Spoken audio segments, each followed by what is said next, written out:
I don't care what y'all think. If you whatever the fuck you think you are, and until we own some shit, I'ma call it like it is. How you gonna be a man and we starving? Go ahead. You know? And you can walk by 5 different houses, ain't a man in either one of them motherfuckers. How we gonna be a man? How we gonna be African Americans? And we out here dying. We thugs and we niggas until we set this shit right. Trust me when I tell you that shit.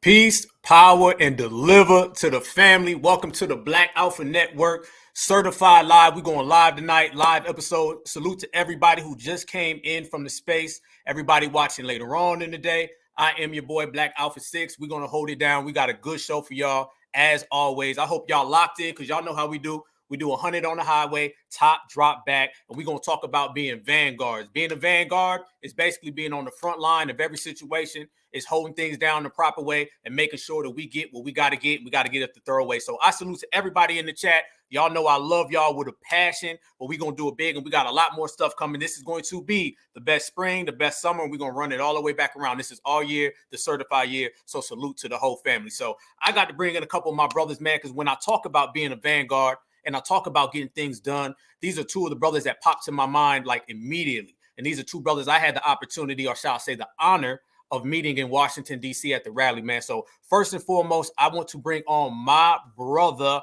Afro Elite. How you doing, family? I'm doing great, brother. B1 to the chat room, B1 to everybody in the chat room. Thank you very much for having me, Black Alpha. We've done masterful breakdowns, and tonight will be no different. That's my A1 from day one, man. Y'all know we came up together, man. We went from 5 people in the stream to hundreds, man. So y'all know how we do together, man. And we matching. So it's all on one. Yeah, we didn't plan it though. We didn't plan this, by the way.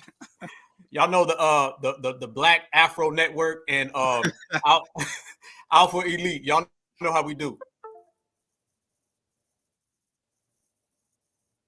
All right. Can you still hear me? Okay, we good? Yeah, yeah. All right. All right. Now, this is my other brother I got to bring on right now, man. This is my brother. I got a chance to meet this brother in Washington, D.C. as well. This is my man's right here, straight all the way from New York City, broadcasting live. I got my brother Sage. How you doing, family?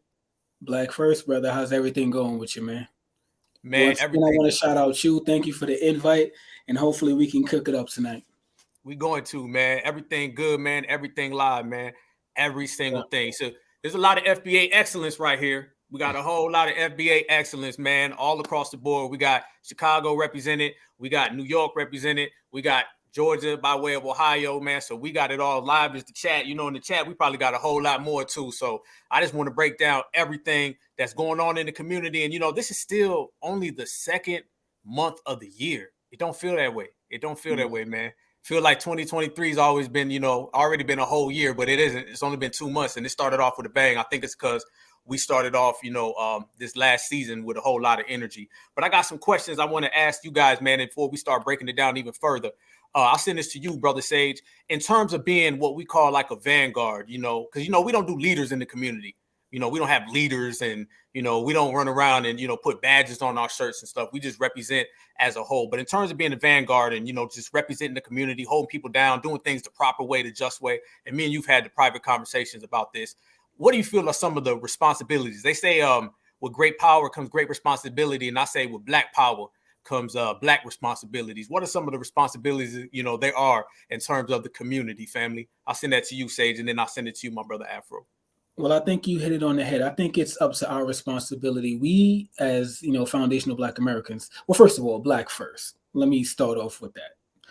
We need to be Black first. We need to teach our kids. We need to educate our kids. We can't send our kid off to a distant place and expect them to have the knowledge that certain individuals, you know, won't give them.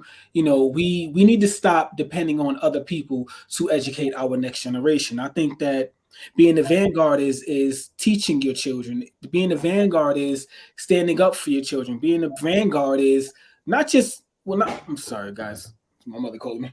It's the one that made me foundational. Anyway, not just, just she threw me off. Sorry about that. Love you, Mom, but I'll be back. Sorry about that. So again, the future, I think, is most important when it comes to FBA. Everything about our culture, there was a real need for brothers like, Jason Black, Tariq Nasheed, to try to educate us, Professor Black Truth, Neely Fuller, Dr. Francis Cress Wilson, to try to educate their people. I think education is key. I think that, but you also need to protect that education. The one thing I would say about the Hasidic Jews that live up here in Brooklyn, New York, is that they educate their own. They don't leave it up to anyone else to educate, their young. We need to do the same. We need to have required reading. Dr. Claude Anderson's book should be required reading. It shouldn't just be us three that have read that. It should be everyone in this whole lineage that reads those books. Everyone has to read, not just read it, but apply it to your life today. Because again, if we practice straight group economics, we can protect our own. And I believe that's being a vanguard. How about you, Brother Afro? Well, that's first off, great question. And our brother Sage gave a great answer to that. I will say, the term, I didn't choose the thug life chose me. Mm-hmm. I feel like the same thing applies to us. It's not like we chose to do this. I feel like the role was given to us and we just accepted it to a degree. We accepted that this is what needs to happen, and we selflessly put ourselves on the line. We're not the only ones, but we put ourselves on the line because we knew that this is what the movement and what our people needed. We understand that when certain instances happen, people know, and we're not necessarily claiming ourselves as leader. I don't, and none of you all do, but people understand that every time an incident happens, people look for the ones to take the first step, the ones to kind of set the precedent, to set the stepping stone for the proper direction to go to, because there's a lot of different opinions out there and a lot of different methods out there, but there are certain people who tend to have the due diligence and the discipline and the knowledge and the foresight to see the correct path in that. And that's the way people go to. Minister Louis Farrakhan said that people, if a starving person, a person who hasn't drunken anything, if there's a glass of water and you drop oil in the water, people will drink it if there's nothing else to drink. But if you have that glass and then you have a 100% pure glass with nothing else in there, people are always going to choose the thing that is 100% pure. So people are always going to look to the people who are most credible, who are most reliable, who they know for a fact are dedicated not to themselves, not to their progression of themselves or anything. They're dedicated to the cause and the progression of the people. And that is a role that was given to us. We were blessed with that role and we've accepted it, and we're trying to do our best for the people. So that's how I would define what a vanguard is. We're the precedent setters, we're the trend setters of where the movement should go. Man, that's two great answers from both of y'all. Let me ask y'all this. At what point in your life was when you dedicated it to Black empowerment? We all talk about Black empowerment. Like, at what stage of your life did it really click? Because I was telling everybody there's like an evolution process, and some people take different times. Some people wake up when they're younger. Some people wake up when they get older. Sometimes something happens and accelerates it. But I'll ask you, Sage, and then you again, Afro. At what point in your life did you feel that Black empowerment was something that you was going to dedicate? Because I know y'all brothers got passion, and I know y'all care about y'all people to the maximum. But I know it didn't just get there overnight. At what process and what stage of your life did it kick fully in, and did you say, this is the direction I'm going? I'll ask you, Brother Sage. So, two people in life that I idolize. One, you played earlier, was Tupac Shakur. When Tupac grew up, we all know that he was raised a Black Panther. He was raised to love his people. He was raised to trust his people and do things for his people. I idolized him while growing up. I think Tupac died when I was like 5, but I still looked up to him because again, I didn't see him until I became like a teenager. So I don't want people to say, well, you know, I didn't see him until maybe early 2000s. So when I got to see how the man was, how he moved, how he thought, the type of music he made, the type of messaging in like every word that he said, that's something that, you know, I kept true to. So that's one of the people that I idolized. The second person was Malcolm X. Brother, I mean, what can I say? What can I say about Brother Malcolm? I mean, if you are in this chat, I don't need to speak on Malcolm's life. You all know what Malcolm stood for, what Malcolm did in his life. And those are two people that I really idolize, I look up to a lot. And I try to see, okay, if they took the bar this far, what can I do to try to take it to the next level? And how can I use my voice and magnetize it to benefit my family? It's not really about me anymore. It's about the next generation. It's about, you know, who's coming up after us. So I think this is a pivotal time for us to lead in the right direction. And that's what I plan on doing. I think that Pac has a famous quote that he may not change the world, but he will spark the brain that will change the world.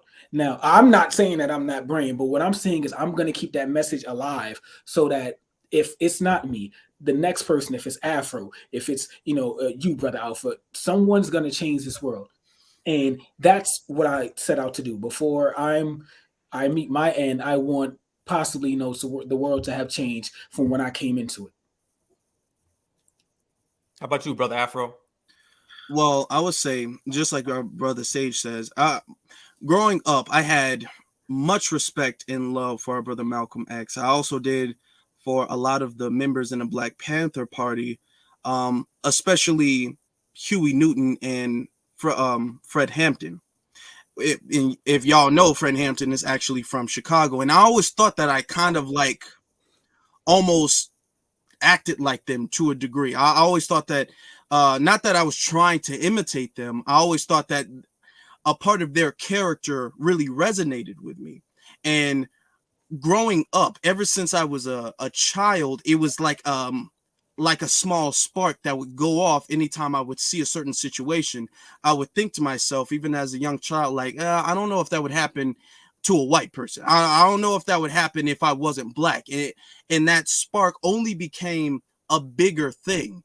And I recognized that this isn't here by accident. This isn't placed here inside of me. My heart and my passion, that's not here by mistake. That's here because it's supposed to be here.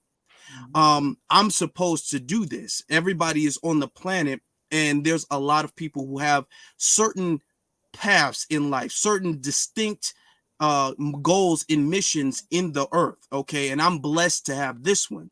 So when I became a young adult, I realized this is what it is. I don't have a strong passion equivalent to anything else besides this.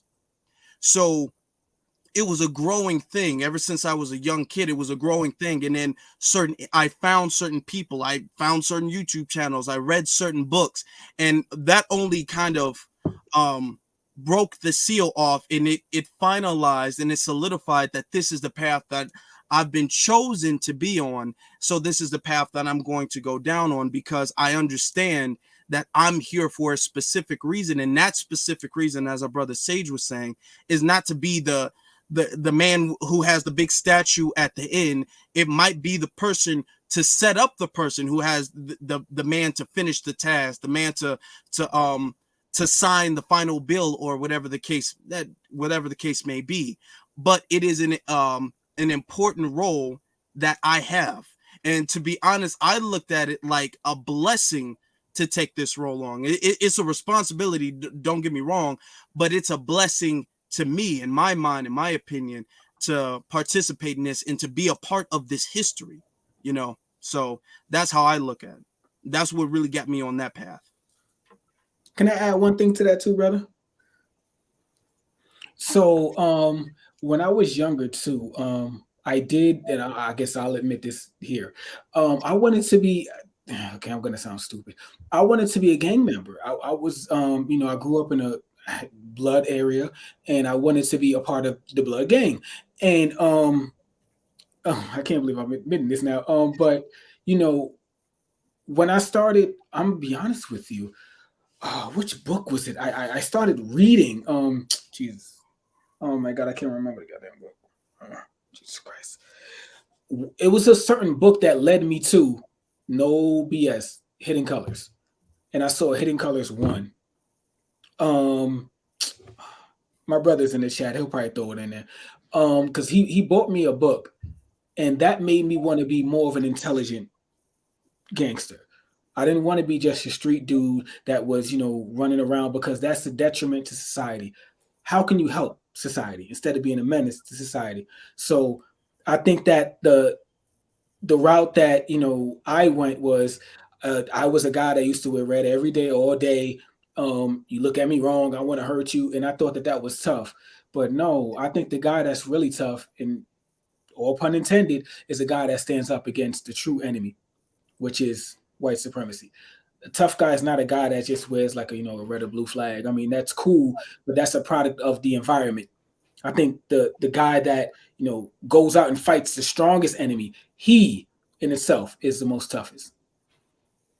Family. That's what I always tell people. I always tell people it's a journey.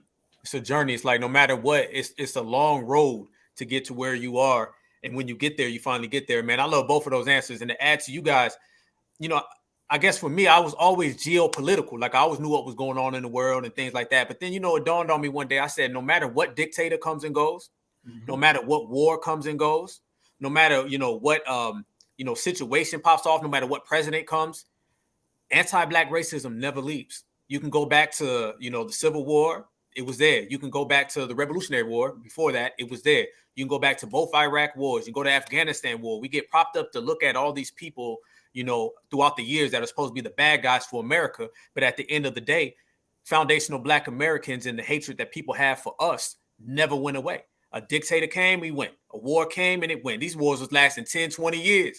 And then next thing you know, they go away, and people still had issues with us. So then, the type of personality I am, it kind of pissed me off a little bit, brother. Kind of made me mad, family. So, I'm type, I was like, it's time to do something about it. Because I'm not really big on something happening and just sitting back and saying, oh my God, right? So I was like, we need to do something about it and get it in.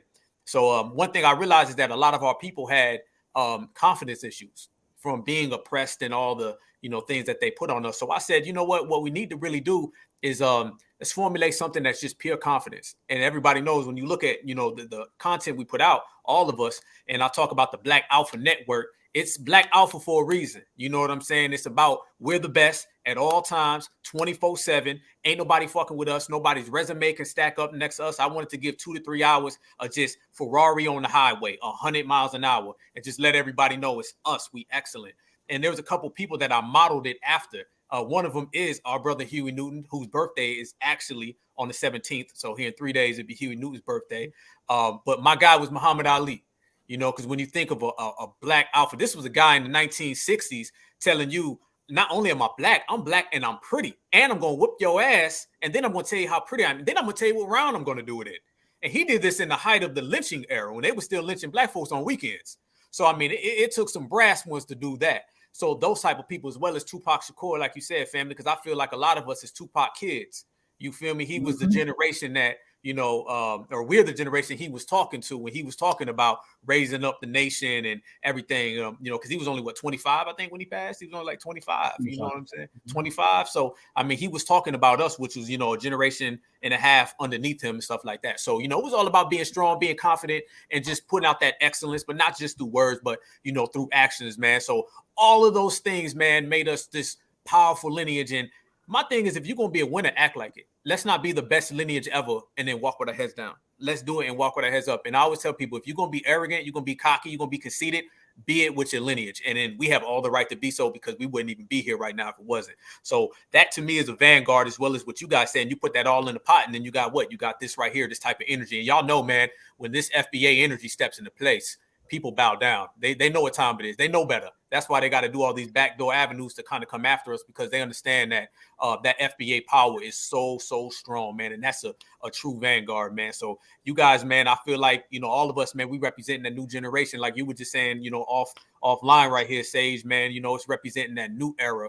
and we just taking it a step further and a step further. But speaking of errors, man, I like to look at things categorically and historically. And I want to ask y'all, you know, and I ask you first, Afro, and then I bring it to Sage, and then I'll jump on top of that. This era right here, right now, that we're living in, you know, this isn't slavery. This isn't, you know, Reconstruction. This isn't civil rights era. This is literally survival. We trying to live. Like, if we drop the ball, I had a conversation earlier today. If we drop the ball in this era, I don't know if there's going to be another one. Because like you were saying earlier today on the space, Afro, demographics have changed. People have changed. This isn't, you know, 1865. You know, this ain't just black and white. You got everybody, and they come in here to replace us, not to be friends with us. So if we don't get it right now, things are going to be very, very, very detrimental. So in terms of grabbing hold of this culture and grabbing hold of this era, what are some of the steps you feel we got to do, brother, in terms of making sure that we not only preserve ourselves, but we preserve the futures and do what the older generation didn't do for us, which is pass the baton? How can we pass that baton with a big ass bankroll on it, opposed to just keeping it for ourselves? That would be to you, brother Afro. Okay, that's a great question. One of the first off, in order to fix this problem, we have to stop making the mistakes that our ancestors made. And they made those mistakes because they didn't really have the example before them to learn how to correct that. Fortunately, we do. One of the mistakes that they made was they thought that being polite, being presentable, being nice and welcoming was a good thing, because they thought being liked and being respected occupied the same space. And unfortunately, being liked and being respected sometimes can coincide, but it does not have a correlation. There's a lot of people who are liked and they are not respected. There are a lot of people who are respected and are not liked. In this era, we are making the distinction, and we are saying, okay, being liked, that's cool, that's fine. We can take it or leave it. We demand to be treated with respect. And the verbiage that we're using verbiage that makes people uncomfortable. We are using verbiage, terms, words that people do not like. And we understand that people don't like those terms and words. And we understand that we might be disliked because of that stuff, but we will be respected. So we're moving in that, and because of that, because we're moving respectfully instead of trying to be liked, we are becoming more powerful with that. When you try to be liked by everybody, you're subconsciously asking them for their approval, so they subconsciously feel as if they're superior and better to you, and you subconsciously feel as if you're superior and better than they are better than you. You're feeling as if you have to work and earn something from them. Now we're at a point in time where we don't feel we have to work and earn something from you. We feel you owe us something, and we're just coming to get it. We don't have to get your thumbs up to come get it. We're just getting it because we say we're owed it. And that's the difference. The fact that we don't care to be liked anymore, that's the difference. The fact that we're demanding to be respected, that is the difference. And that's what's moving us forward. That's why in the last few years or so, we've been making so much more progress, and especially the reparations movement, but in Black empowerment in general, because the terms that we're using is so uncompromising, because we don't care to be liked anymore. That's one of the mistakes that they made, because they thought being liked would get people to treat us better. We recognize that us trying to make them like us will not have them treat us any better, so we don't give a damn. That's why we're saying you can like us or you don't. It doesn't make a difference to me, but you will treat me with respect. What about you, brother Sage? I think that Afro hit on a great point. I think that there was times in which we were trying to be liked, and newsflash to all Black people, they ain't never gonna like you. So they never did, they never will. After we get our check, they still not gonna like us. So if this is a popularity contest of trying to be liked, you're in the wrong business, because like you said, the one thing I've noticed about not just white supremacy, but others, everyone knows how to get on code against us. So we need to get on code against everyone else. I don't understand, a lot of the quote unquote bickering and infighting. I think that's just people wanting to be heard. They want their own voices heard. But like Afro said earlier, there is no leaders here. So we need to learn how to get on code, whatever that means to you. I gave the analogy earlier where find something that you can agree on with a person.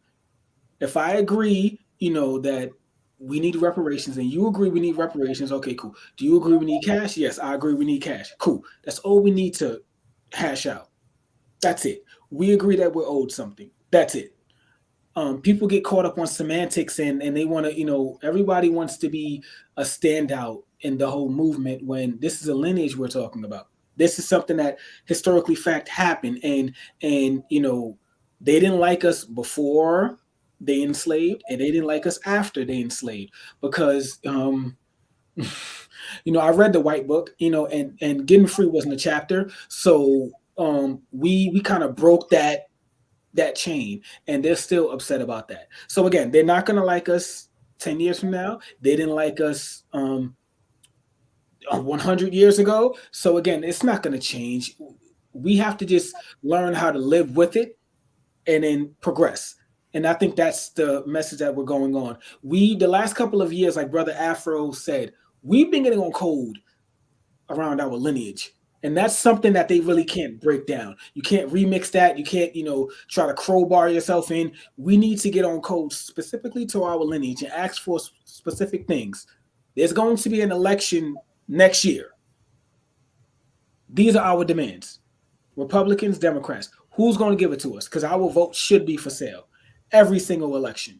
We shouldn't be, this party seems to like us more. No one likes us. I'll repeat to you again. No one likes you. You are black. Okay. So you need to figure out how to get yours in that system. Fam, I'm glad you brought up the election because I was just about to go there, family. So you don't threw me that alley-oop, man. And the Clippers, they still ain't as good as the Lakers, brother, but it's all good. It's all good, brother. Here we go, man. Now I got clarity though, family. Why? I got clarity why you like it. I'm gonna put on my Clippers hat. All right? Don't play with me. I got my Kobe in the back, family. I might switch it up now. I can't go against that. All right. It's all good. Salute. To this election coming up, because it's coming up now. We have all had conversations about getting in front of it. That's one thing that we have been doing in this era is getting in front of it. Like we're not, a day late and a dollar short, like some people used to be back in the old days. Now we're like, yo, it's coming. We need to get on top of it. We need to make sure things happen. Mm-hmm. Voting for the Democratic Party, the Republican Party, or just being independent. There's a lot of conversations about that. And we talk about being vanguards. It's not just in the social world. Obviously, it's in the political world. Right now, they got this situation where they're trying to, reclassify us. And I'd be remiss if I didn't bring it up. They're trying to, reclassify us. And I believe that the reason why this whole classification thing is going on is because we have self-identified and that terrifies them. They're completely afraid of us identifying ourselves. So now they want to bring it up so they can hijack or sabotage where we're heading with this. There is a heavy conversation in our community about foundational Black Americans, freedmen, and then you have the ADOS. Me and Afro broke this down. I mean, thoroughly. You guys make sure you swing over and watch the entire episode because it was fire. As a matter of fact, I told Afro, I don't feel nobody broke it down like this. It was thorough. It's on Afro's channel. Make sure y'all check it out. In terms of us picking which one, now I'm not going to talk about that because me and Afro already broke that down, but I want to talk about the sabotage that I believe that they're trying to do. I believe they know that we're picking organic terms that come from us, Black grassroots like FBA. And now they want to throw in things like ADOS that we know have been co-opted, or I don't know if they've been co-opted. I just think maybe they were completely contrived out of BS. How do we stop the reclassifications of our lineage socially, politically out here in the streets? Because y'all know it's the minorities, it's the POCs, it's the disenfranchised, it's all these terms that they got. How do we maintain being foundational Black Americans or what we represent? Because if you're a nameless person, you have nothing. That's why we suffered for so long, because we've been nameless. It's like a phantom people. Like, who are they? Because the more you're nameless, the closer you are to erasure. And we know we're trying to prevent that from happening. What do we got to do, y'all, to stop this erasure from happening? I'm talking about politically, socially, personally, privately. How do we maintain calling ourselves what we identify as, opposed to the dominant society identifying us as however the hell they want? Because we know how detrimental that is. I'll ask you, Brother Afro. Well, what we need to, the first thing we need to do, we need to collectively try to be gaining power, wealth, and influence, because that's going to affect everything. That's going to change everything. Now, in order for us to do that, and now there can be a lot of individuals who have power, wealth, and influence. That won't make as much of a difference as if the collective was on code. One of the things that we have, unfortunately, in the community, we have a lot of confusion, and that's one of the things in the past that disrupted a lot of progression in movements, a lot of confusion back and forth. We have precedents and we do have standards that we should all go by. Now, there's a lot of people who are passionate about something, but passionate does not necessarily mean you are politically educated. You're up to date on everything. You're up to date on your history, because you have to have hindsight and foresight, and you have to have that balance between, okay, this is what we need in the modern era, so they don't finesse this in the future. So you have to know your history, and then you have to know what they are like today. If you don't have the combination of those two, you're not going to be able to predict what they will do in the future. So you have a lot of people who are very passionate, but are kind of new to the movement and do not have the required balance of the knowledge of present and past to really be the proper spokesman to kind of for people to follow behind. You know what I'm saying? So certain people should be, and this is just what it is for the sake of the movement, certain people should be speaking and giving their opinions, and then certain times they should take a seat back and they should just try to educate themselves. Sometimes you do need to kind of sit back and try to educate yourself. You don't want to be the person in the classroom who's always raising my hand. Oh, I got something to say. I got an opinion. Sometimes it's better to be the person who, even if you feel you know the answer, just let the teacher teach. You know what I'm saying? So that's what we need to understand. Who are the teachers in the classroom, and then who are the smart students? We have a lot of smart students, but you're not quite teachers yet. You know what I'm saying? So the smart students sometimes need to kind of just learn the proper ways from the teachers, and that's what I'm doing. I'm trying to learn from the teachers. I'm not saying I'm a teacher, but I'm saying I'm trying to learn from the teacher. So and many times I have to take a seat back, so I don't confuse anybody. And as I learn how to not confuse in the movement. What they're trying to do is they're trying to play on the confusion that they know exists in the movement, and they're trying to magnify the confusion that they know exists in the movement. What we do to solve the problem, to answer your question, what we do to solve the problem is there are individuals who are not confused, and when certain situations pop up, they should be the ones speaking, and other people, even the smart kids in the class, they should just be the ones taking notes. And it might sound a little harsh and exclusive, but that's just what we need in this movement. So, brother, you saying if I make a flag and put F1 on it, that don't make me the leader? No, no, not at all. No. It's on you, Sage. It's on you, brother. That's a cold shot. Here's my thing. I 100% agree with Brother Afro. I think at this point in time, so much knowledge has been given out. If you don't understand something about the movement, you don't want to understand it. There's a lot of naive people that feel like they know more than what they truly do know. And both of you brothers, I've told you this in numerous occasions to your faces. I've learned so much from you. I got so much gain from you guys, and hopefully I've helped you learn something too.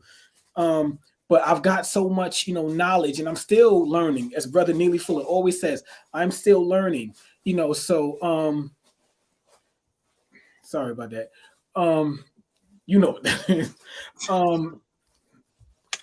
Hold on one second. I'm sorry.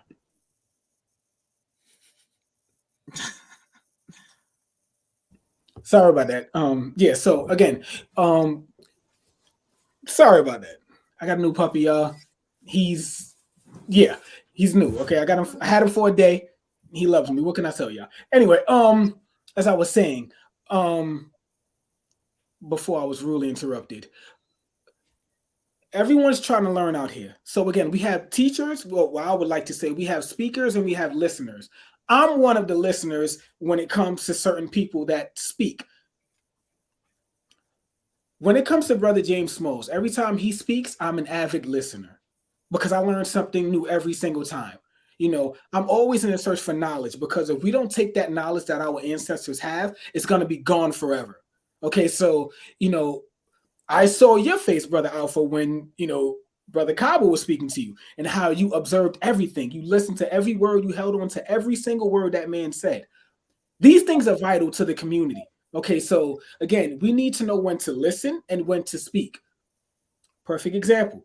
I hate to name drop on your program, but Brother Jason Black, when he's looking for, like, when he does his program, The Business, and he's looking for like a IT workshop, he'll get people that are specialized in that field, and then he'll speak to them directly. Other day, there was a politician out of Chicago. And the first thing I did was I asked a brother that I knew, he's on this stage from Chicago, how does he feel about this person that's running? It's not about how I feel about him. How do you feel? You are the expert. What do you feel about him? I'll let him, if he wants to share, you know. But what I'm saying is that there's certain times that you should become a listener. There are certain times that you should become a speaker. There are truly some people out here that are just here to cause confusion. And certain organizations, you know, when they're trying to take down names and information, that right there should raise a red flag for you. If a person is trying to look for your close, you know, whatever your government name is and your where you live at or whatever the case is, you know, that's a red flag. So again, if you can't look past that now in 2023, I don't know what to tell you.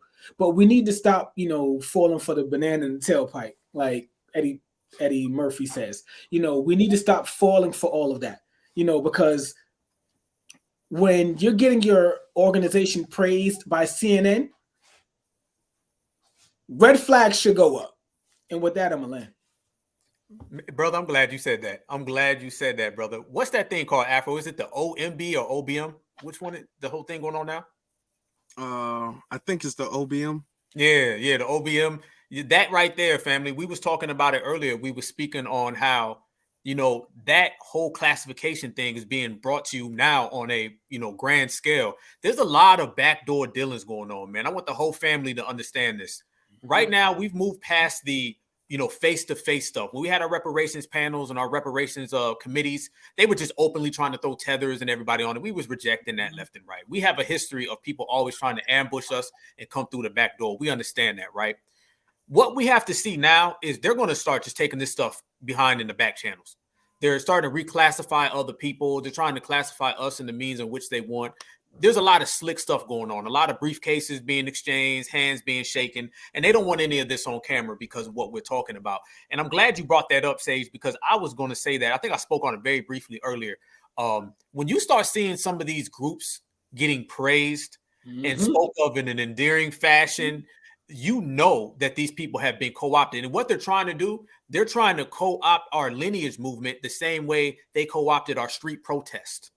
The street protest started off organic and we was pushing, and then BLM showed up. And then they start taking $90 million, and then they start to shift the energy away from things that the grassroots wanted into things that basically the Democratic Party wanted. We sat back in one summer and seen George Floyd protest turn into a vote for Joe Biden. We seen Breonna Taylor vote for Joe Biden. We seen Ahmaud Arbery right down the street in Brunswick, Georgia. That turned into vote for Joe Biden, anybody but Trump. They just co-opted it, like live on camera, just did it. They've been trying to do that with our reparations movement, and they haven't been able to do it. We're pretty much at like level 5. We've seen them try to say we want everybody in on reparations. We nixed that. Then they try to say, well, you know, can we all have reparations? We nixed that. Now they got to the point where they're like, yo, them FBA are not allowing anybody in. FBA is very serious about their money, and they're very intelligent. And this isn't the turn the other cheek. Yes, we can. Edmund Pettus Bridge, This ain't the Edmund Pettus Bridge generation. This is the regulator generation. So we've been preventing anybody from coming on in. So now they're just getting extra sneaky and extra backdoor. There's a lot of agents out there, family. There's a lot of funny style agents. And I always tell people, not every agent is a red team gold earpiece. Some of them are self-serving. Some of them are trolls. Some of them are like a bunch of goofies out there. In the last week, we've seen a couple of these individuals popping up. And y'all know what I'm talking about, man. Afro, I sent you a message when one of the situations happened. You know, and, you know, there's a lot of hate and a lot of goofy dudes out there, man. And their number one goal is to just completely stifle us because they don't care about reparations. They don't care about autonomy. They don't care about the future. They're just trying to live for the moment in their own little coon world. And a lot of hatred has been coming at our whole lineage, especially our brother Tariq. And I'm of the aspect where I don't think it's funny and I don't think it's cute. You know what I mean? I think grown men stalking grown men, flying from one coast to the other, hating on our brother. A lot of the stuff that people have towards our brother, they throw at us. This is how, you know, massive the hatred is. You know what I'm saying, family? I don't think it's funny. And I think now as a community, all of us, we're going to have to genuinely, you know, prevent these people and get them out the paint because they want nothing more than for all of us to fold and stifle. You understand what I'm saying? So how do you guys feel about monitoring a lot of these nefarious characters that pop up out of nowhere? Nobody knows who they are. Nobody knows what they representing. And they not only want to come after our brothers, Tariq, Jason Black. I mean, Afro, just thinking the last, from this time to last year, people try to steal B1. They try to just take that. They had all types of negative things to say about our brother, Jason Black, our brother, Professor Black. They hate on Tariq every single day. They hate on us. Everybody's got their own fan club of haters. And I think it's all associated with foundational Black Americans moving the way we've been moving. How do you guys feel we, you know, can stifle that and prevent that? I think one way is to quit thinking it's funny, because I've seen a lot of people out there giggling, and it's cute to a degree. But at the end of the day, it's very serious. Sage, you already know where I'm going with this, brother, because I was right next to you at a particular rally where particular individuals rolled up. And, you know, being Vanguard, sometimes you got to go ahead and put on that hat and that hard hat and let people know what time it is. And, you know, it's not to be played with. Some people think we should play with coons and sellouts, and some people think, no, we need to check them. Where are you guys at? You guys on the side of the checking them, or you guys more on the side of just letting them go? I'll ask you, Sage, and I'll throw it to Afro. Okay, so I'm at the, well, you know me, I'm at the side of checking people. People need to be checked. If you are off code, you need to be put back on code.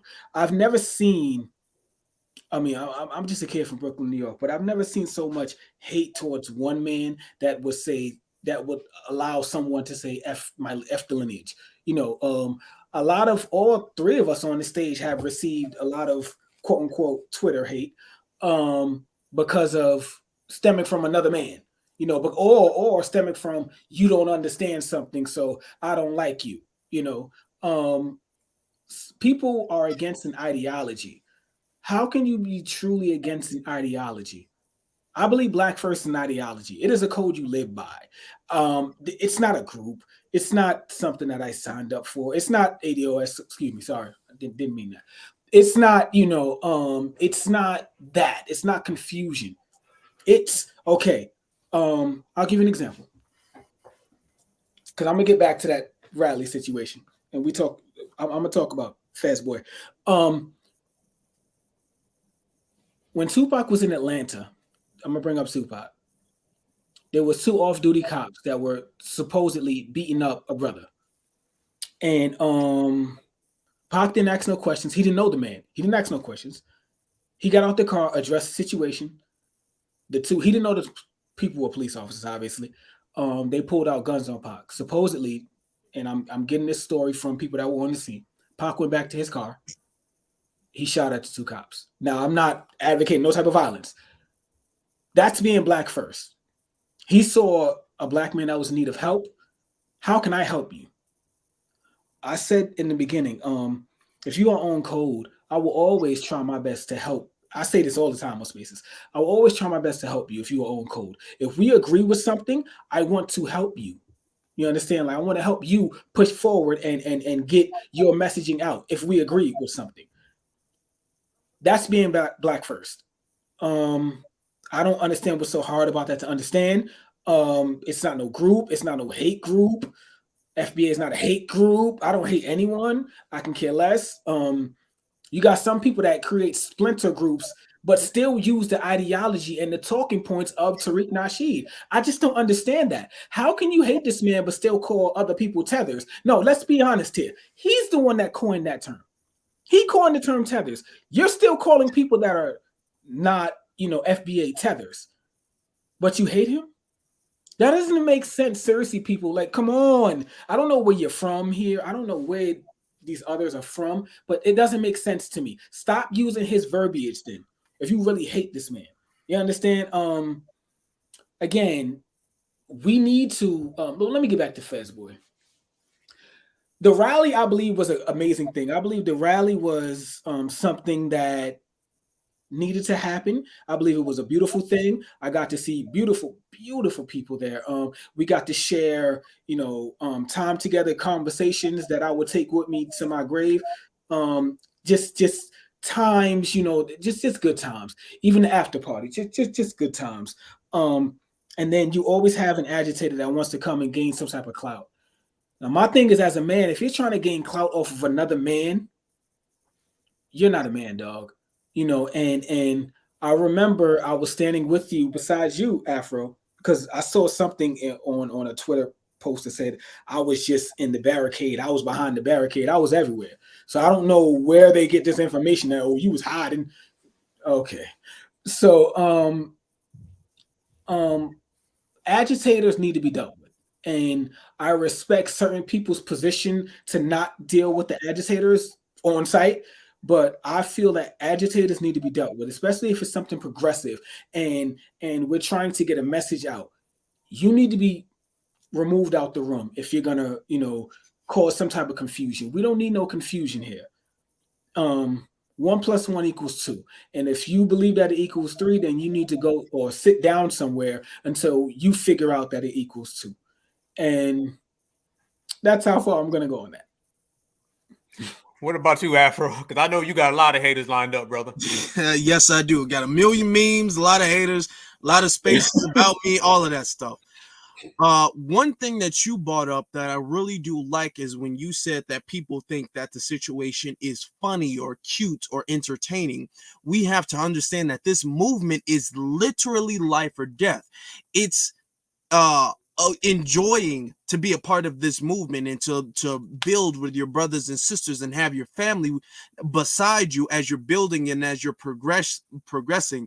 But this is not for fun. We're not doing this for fun. This is not supposed to be entertainment. So a lot of people who see certain agitators like, oh, here comes the antagonist, here comes the fun part. No, we're not trying to add the antagonators in the mix to spice things up for a little bit of fun. This is a movement. We need none of that. I'm glad that you brought up that there are different agitators that are paid to be here, who are implanted in the community, who are opposition for that reason. And then there are people who are sabotaging just cause. And if you guys have watched the movie The Dark Knight, I think it was Alfred, he said some men just want to see the world burn. They don't have like an ultimate motive. They don't have like a secret agenda behind it. They just want to see chaos. So we have to understand that whatever reason you're being in opposition to the movement, it ultimately doesn't matter. It's important to categorize why, so we can try to trace the pattern and to kind of end that. But whatever reason, if we're all on a boat, it don't really matter why you're poking holes in a boat. You're poking holes in the boat nonetheless. So you need to get off. We need to see you guys as the same thing. Too often we see certain opposition as very serious, and then we see other opposition as they kind of funny, they cool, you know what I'm saying? They're not as big of a deal as they truly are. We need to see every opposition as they're so very serious. If you're Neil, I forgot the person who, I'm sorry, the name slips my mind, William O'Neill, I'm sorry. If you're William O'Neill because the Fed is paying you, or if you're William O'Neill just because you want to be, it don't really matter at the end of the day. you're still sabotaging the movement. You're still sabotaging the Black Panthers, and you need to be dealt with and handled accordingly, regardless of your ultimate motives. The reason why we categorize people's motives is so we can have a better understanding, and we can try to detect certain red flags, because certain people with certain motives have certain red flags. That's the reason why we categorize it, to help us organize and detect red flags. But at the end of the day, when we see those red flags, despite the motive, if they're opposition to the movement, if they're hurting it because they want to, if they're hurting it because they're told to, it doesn't matter. They're hurting the movement nonetheless, and they have to be dealt with accordingly. Yo, family, ain't there so much love on this side? Like, there's so much love within the lineage. Somebody who's coming with drama or the negative, let's be real. On them Twitter spaces, it's the same 5 or 6 people all the time that has literally took a cycle and beef with everybody in the community. I think we had a space one time, and one of those guys was trying to get up. I think that Bucci dude, he was trying to get up in like one of our spaces or whatever. You feel me? Trying to just infiltrate with that negative vibe. It's like anytime we, put out that good energy, that FBA energy. One thing about FBA is that we are a positive people. We could be a bunch of negative, fire starters if we really wanted to with everything that we've been through, but we don't. We put out a lot of love. We represent, we permeate excellence. But a lot of people, like you were just saying, Afro, they don't respect that. What you say, they just want to tear it down. Like, they just want badness for like no reason at all. And I noticed both of those two suckers that had the little issue with our brother Tariq. One thing I noticed is that every time you see them, they smiling.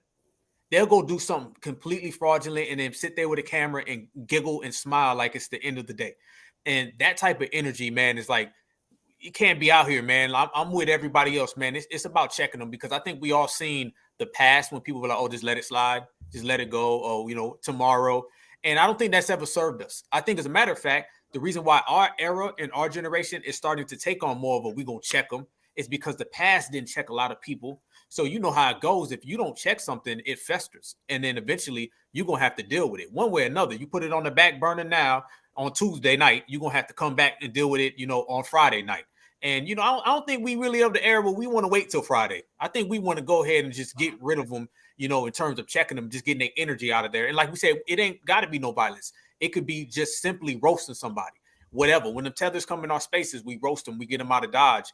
And it's simply based on the fact that we know what they're about and we identify them. We see all those red flags. I'm going to say another situation, family, and this all ties into, the hatred that they have for foundational Black Americans. And no, Afro, you did an excellent episode on this before. It's the whole FBA is a hate group thing. That right there, that to me, that is like the most sucker stuff that you could ever do, because that's like, we can't beat these people. Like, we can't stop their energy. We can't troll them enough.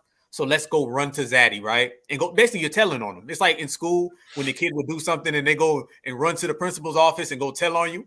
They basically trying to go tell on us by making up things. In terms of like hatred and spite and vitriol, I got a term, family. It's the term, I call it A-bar. And that is anti-Black American racist.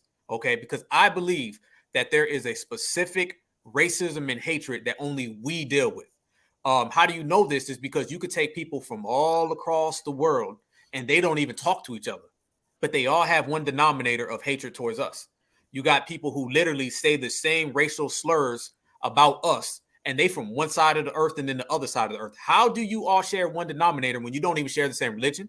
You don't share the same language. You don't share the same practices or culture, but the one culture that binds y'all is being an A-bar. Anti-Black American racist. And Black people can be A-bars because we've noticed within the last few years, the diaspora.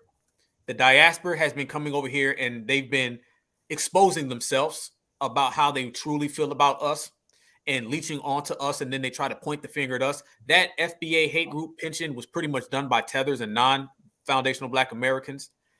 When we watched that go on, family, and a lot of us remember back in the days when it was pan-African, right? We're all Black, everybody gets along, we're all as one.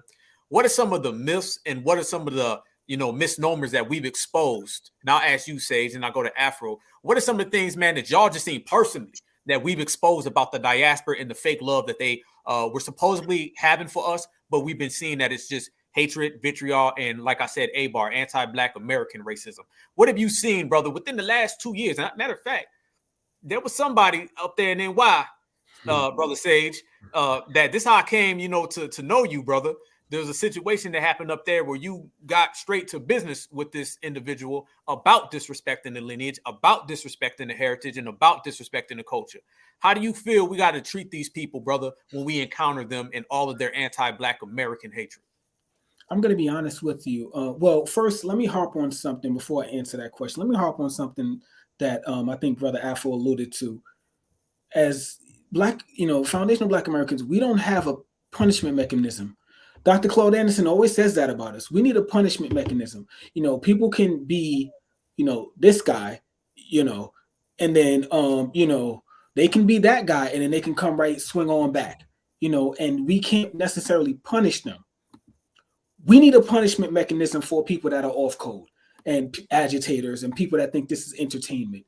We need something for them. Now, what I would say is, I'm gonna be honest with you, up until like the last 3 or 4 years, I didn't know that there was so much disdain from the diaspora towards us, up until we wanted something in spite of. And I think as, foundational Black Americans, we need some in spite of. We need something that's just for us. We do. We are different, in New York here, they have something called, the Labor Day Parade. And it's a lot of Caribbeans, and they get together and they do their thing, and that's amazing. Do your thing. I ain't hating on you. I'm pretty sure they probably do something in Chicago too. Do your thing. I ain't hating on you. But when it's time for me to get my check, don't now, say you're being divisive. Because when you were on the parkway shaking your ass, that wasn't divisive. But every time it's us doing something for us, we're divisive. For example, I think Brother Alpha, you put this out there the other day. There was a football player on the Kansas City Chiefs that, he put up his Nigerian flag after he won the Super Bowl, and that's all great and all that. But when we point out someone that's Black American, that's divisive. Which one is it? How do you want to? How can we come to some type of agreement here, some type of understanding here? You understand? And I think people do that because we have a very rich lineage. We usually win at everything that we participate at. And, it's very hard to compete with us. So when we point out the fact that we're the best at this, football, basketball, boxing, tennis, golf, anything that you want to name, now we're being divisive. And what's that new thing? UFC, we're the best at that too. John Jones is foundational Black American. Let's keep that going. But we're the best at all of these things, and not just that. We have scholars. We have Lewis Latimer. But I don't want to go through. You get what I'm saying. Where is the Tariq Nasheed of Africa? Where is the Jason Black of Kenya? Where is the Dr. Claude Anderson of Nigeria? I want to know where is the Frances Cress Welsing of South Africa? Well, shout out to Winnie Mandela, but she ain't friends. Whatever. It's hard to compete with us, so I get it. But at the same time, I've like in the last 3 years, I've seen a lot of hate coming from that sector, and I didn't know that existed. So I think that it's time for us to circle our wagons and to get on code around our lineage. And that's why, again, I really don't want no beef with nobody in my lineage. I'll save that for someone outside. But as far as someone in my lineage, I always look for something that we can agree on. And with that, I'm gonna land. What about you, Afro? What are some of the things you've seen, brother? With these tethers and just a lot of the myths that we used to be sold about everybody loves each other, we are the world and stuff. What have you seen, brother, in terms of the real hatred and vitriol and spite that they have for us? What are some of the things you've seen really within the last 2 years? Because I feel in the last 2 years is when it really popped off heavy and we truly, genuinely exposed them. What have you seen from that side of things, brother? Well, I've seen that there's a lot of artificial consciousness. There's a lot of fake consciousness in the movement. There's a lot of double standards in the movement. And this is something that I've pointed out years ago. I'm all like, okay, guys, when things change, you guys are going to have a problem. For example, we look at cases where just randomly, for no reason whatsoever, you'll have a tether be all like, I hate Black Americans. And Caribbeans don't say nothing. Africans don't say nothing. Okay, that goes on for days and days. Sage, I'm gonna bring up his example perfectly. Okay, when he dealt with that tether who was mocking the death of Emmett Till, who was saying that our FBA ancestors, or Clarence Thomas, who is FBA, his ancestors should have been lynched. They deserve to be lynched. He's Nigerian. Nigerians were not saying nothing, and I was paying very, very close attention. That's how I know that. They weren't saying anything at all. Days after, and it was only FBA who were saying stuff. Days after we had that big space with Tariq Nasheed and Jason Black in that space, where we was all like, hey, no, we done with that. We done with y'all. Then they came up like, brothers, come on, guys. We all in this together, and we all came from Africa.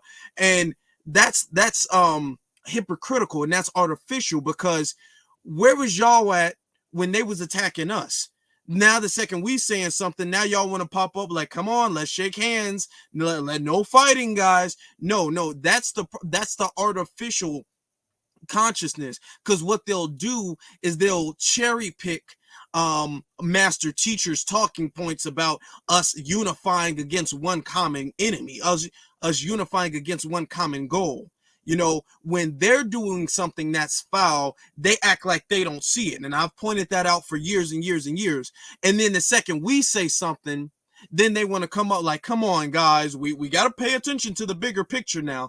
But when we do something that they find slightly offensive, and I will go back to when Michael B. Jordan, when he was trying to name his drink Javette, when he was trying to name his drink after a Caribbean holiday, all of them, with thousands of them, was all like, oh, you're not Caribbean. That's cultural appropriation. Okay. They was even talking about that with the Black Panther movie. And Wakanda is not a real place. But you have people from Africa all like, hey, that's cultural appropriation.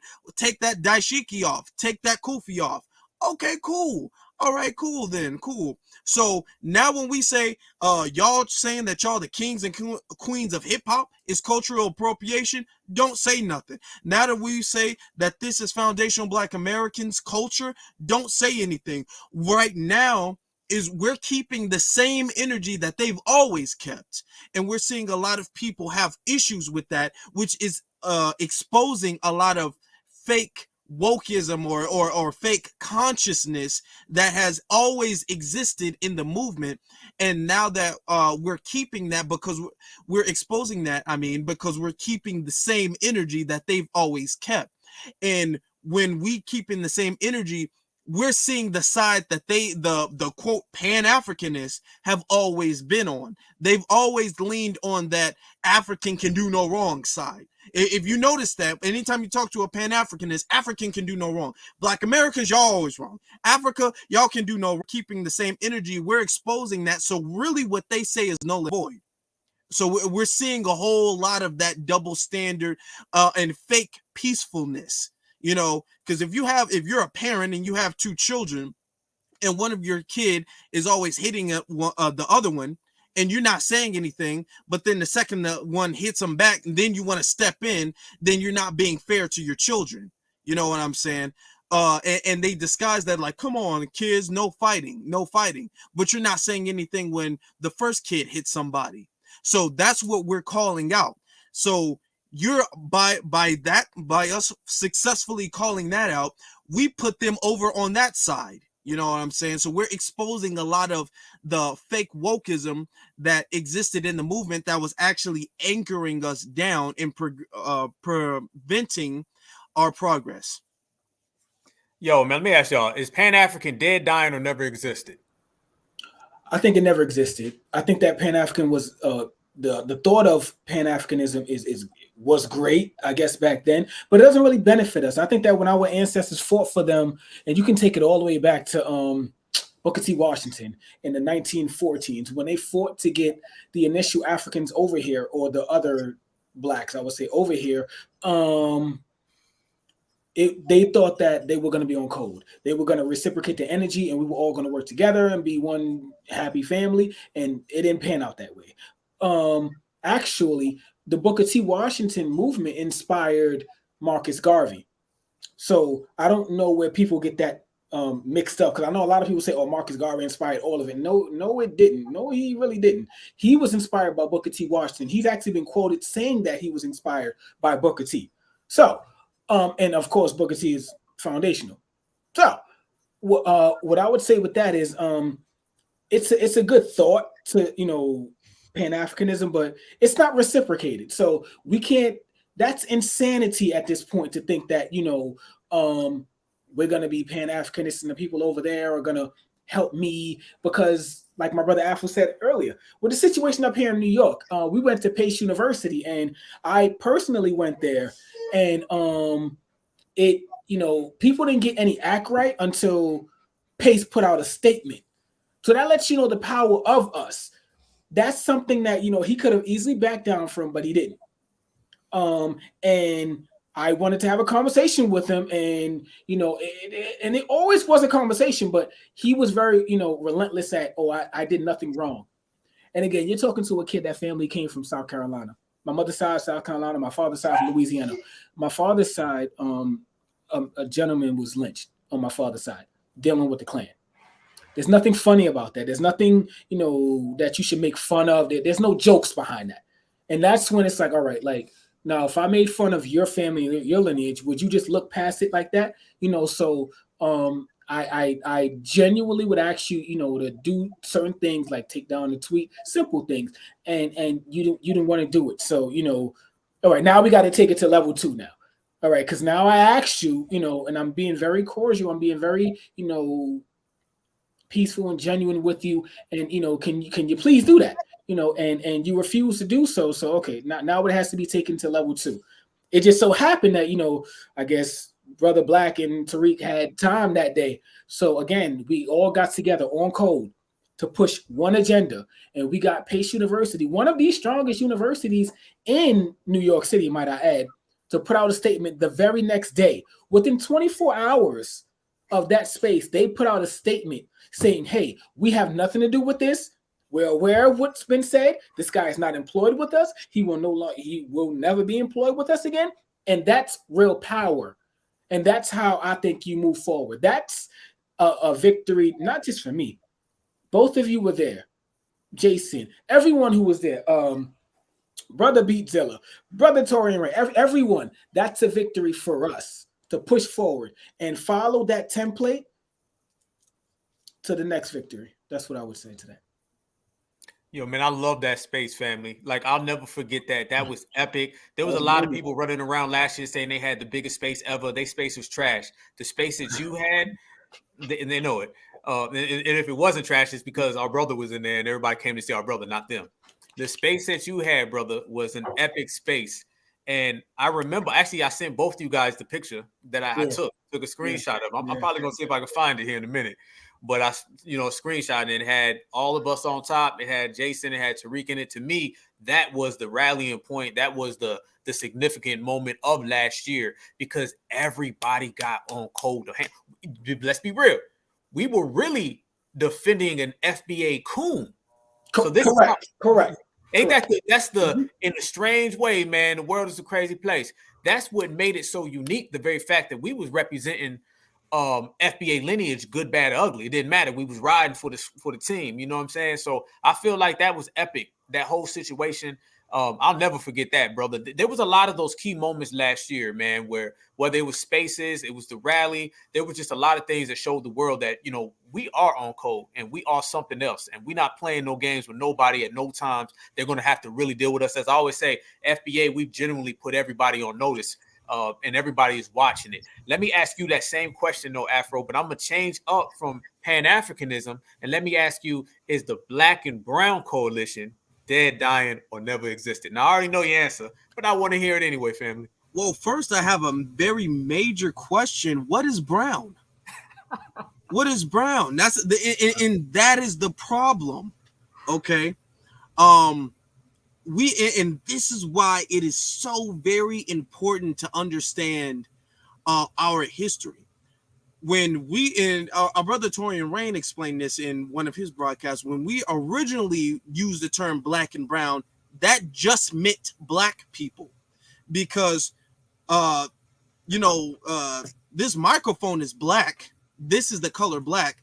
There are black people who are of the race black, and then there are brown people who have like copper skin. It was meant to, you know, collectively identify all of black people throughout the different shades. That term originated during a time when it was only black people were the only white people in the country. Okay, now going on today, the implication is that these Hispanics are brown people, and the implication is that since they're non-white people, since they're not members of the dominant society, they're going to see the problem the way we see the problem, and they're going to want to implement the same solutions that we want to implement. Okay, that is the issue, because we have to understand that everybody who might not be them does not mean that we're us. Okay, you know, the enemy of my the person who is the enemy, just because you're the enemy of everybody does not mean that everybody you're the enemy of is my ally. Okay, a lot of these Hispanics, and I'm glad that we're calling this out, a lot of these Hispanics, you call them brown, they get offended. Okay, a lot of these Hispanics, they don't identify as brown. Okay, now they'll tell you that as a black person, when they get around non-black people, they say no. They call their brown babies, their melanated babies, ugly. Okay, they have disdain and hatred for for their melanated people. Okay, there was one time my sister, my young sister, okay, she's 14. This was a couple years ago. She was like, there's black people in Mexico. I'm like, there's always been black people in Mexico. You're not going to see them say that. They don't show that on their TV shows. When you go on the Mexican channels and the Latin channels, you flip through all of the channels, every single last member in the cast look the exact same way, because that is how they want to look. They have the term La Raza. They want to have the pale skin. They want to have the straight hair.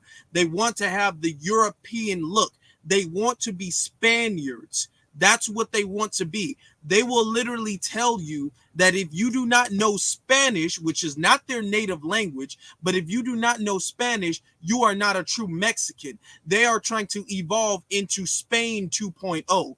That's why they oppress the native blacks and they oppress the Afro-Latinos in their population. They're never in any movies. They're never in any TV shows. They never play their music. They don't recognize them as real Mexicans. Okay? Anytime they see a Mexican with curly hair and everything, they call that ugly. When they see them who have dark skin, they call that ugly. So it's nonsensical to think that somebody who has this much disdain for blackness is going to ally with us against the dominant society. It doesn't make sense. It's never existed. Now, we've had leaders in the past who've tried their best to make it exist because in their mind they felt that we needed assistance and we needed large numbers, and we know now, evolving now, that we don't need large numbers at all, and those numbers are only going to stab us in the back because they don't see what we see as the enemy, they see as mommy and they see as daddy, and they're not going to team up with us to fight their mommy and daddy. So that's what it is. Black and brown never existed. Okay, ask them what it was brown. If you tell them they're brown, they'll probably want to fight you. Okay, so that's Chicago, brother. I know that the demographics is crazy in Chicago, brother. Can you tell people how it is? I've been to the Chi before. Tell people how it is in Chicago in terms of basically them segregating themselves from us. Okay. In Chicago, and I'm glad you brought that up. In Chicago is literally, in my opinion, the most, but a lot of people argue it is one of the most segregated cities in America. Okay, and it's always been like that. You have Hispanics on this side, you have blacks on this side. Okay, it's diverse as far as total population numbers, but the neighborhoods are very, very segregated. The Hispanics keep everything to themselves. They are very, very tribal. Okay, you have different Hispanic, and they'll say, the Puerto Ricans who are in small percentage are not the same as the Mexicans, and that's to a degree true. However, they team up against the black people at the end of the day. They look at it like, okay, we're still Latin. We might be different types of Latin. We're still Latin. They're Negroes. We're not with them. They're our enemy. That's how they see it. Okay. A couple years ago, they were treating the Mexican neighborhoods as sundown towns, where if they saw you walking in their neighborhood as a black person, they would just randomly attack you. And a lot of times they do that. They just randomly start attacking black people. So a lot of that, they treat it as sundown towns. And what they don't talk about too often, because they talk about the GDs and the BDs and the gangs in Chicago, the black gangs, they don't talk about a lot of the times there's black gangs, and they kind of team up because they have issues with the Latin gangs. You know what I'm saying? Because the Latin gangs are against a lot of the black gangs. Now, politically speaking, they try to pretend that this is a black and brown type of thing going on, but every single time the brown people, the quote unquote brown people, get a chance, they will try to leapfrog and replace and sabotage the progression of black people. And let me say something. There was in 2020, because of all of the uprisings going on, there was Uber Eats had made it to where black businesses, you can order from Uber Eats and you wouldn't have to pay the delivery fee of black businesses to help kind of promote the black businesses. It was the Hispanic population that said, oh, no, that's not tolerated. The Hispanics were the ones who constantly kept going at Uber to make them take that down. The Hispanics see something that if they can't piggyback off of black people and eventually leapfrog, they don't want black people to have it. The Hispanics, oftentimes, in especially the police in Chicago, oftentimes the Hispanics are more openly, and I'm not going to say more because we know the history, but they're more openly hostile to the black population than the dominant society is. Do you mind if I ask Afro a question about Chicago too? Because first of all, I think Afro said something that was wrong. I think I think Chicago is the most segregated city. I think that city in itself, because I've never been to Chicago, but from what I heard about it, you can have the Russians on one side of the street, the blacks on the other, the Hispanics on one side, the Asians on the other, and they don't interact at all. How is the because I know Chicago is a very diverse city, the same as New York, but I heard the lines of segregation, it's very like strict. Is that true about Chicago? Yes, it is. Now, what they'll have is a lot of the places will allow black patriots, but you can patriotize non-black businesses, but at a certain time, it's like almost like a night and day thing. In the daytime is, oh, come to my business and all that stuff. A lot of the Asians do that. Come to my business, da da da da da. At a certain time, if you're caught in one of their neighborhoods, you're going to be attacked. It becomes like a Chicago is, and people don't talk about it, Chicago is damn near like an automatic sundown town at a certain point in time throughout the day. When the lights go out and when the business is closed, when they flip the open to close sign, it's a sundown town. So if you're caught in a non-black area, you're in danger in Chicago. Okay, so people need to understand that. Throughout the day, they'll allow you to come in Chinatown in Chicago and do all that stuff. When they close the shops, your black ass better not be in sight. That's the thing.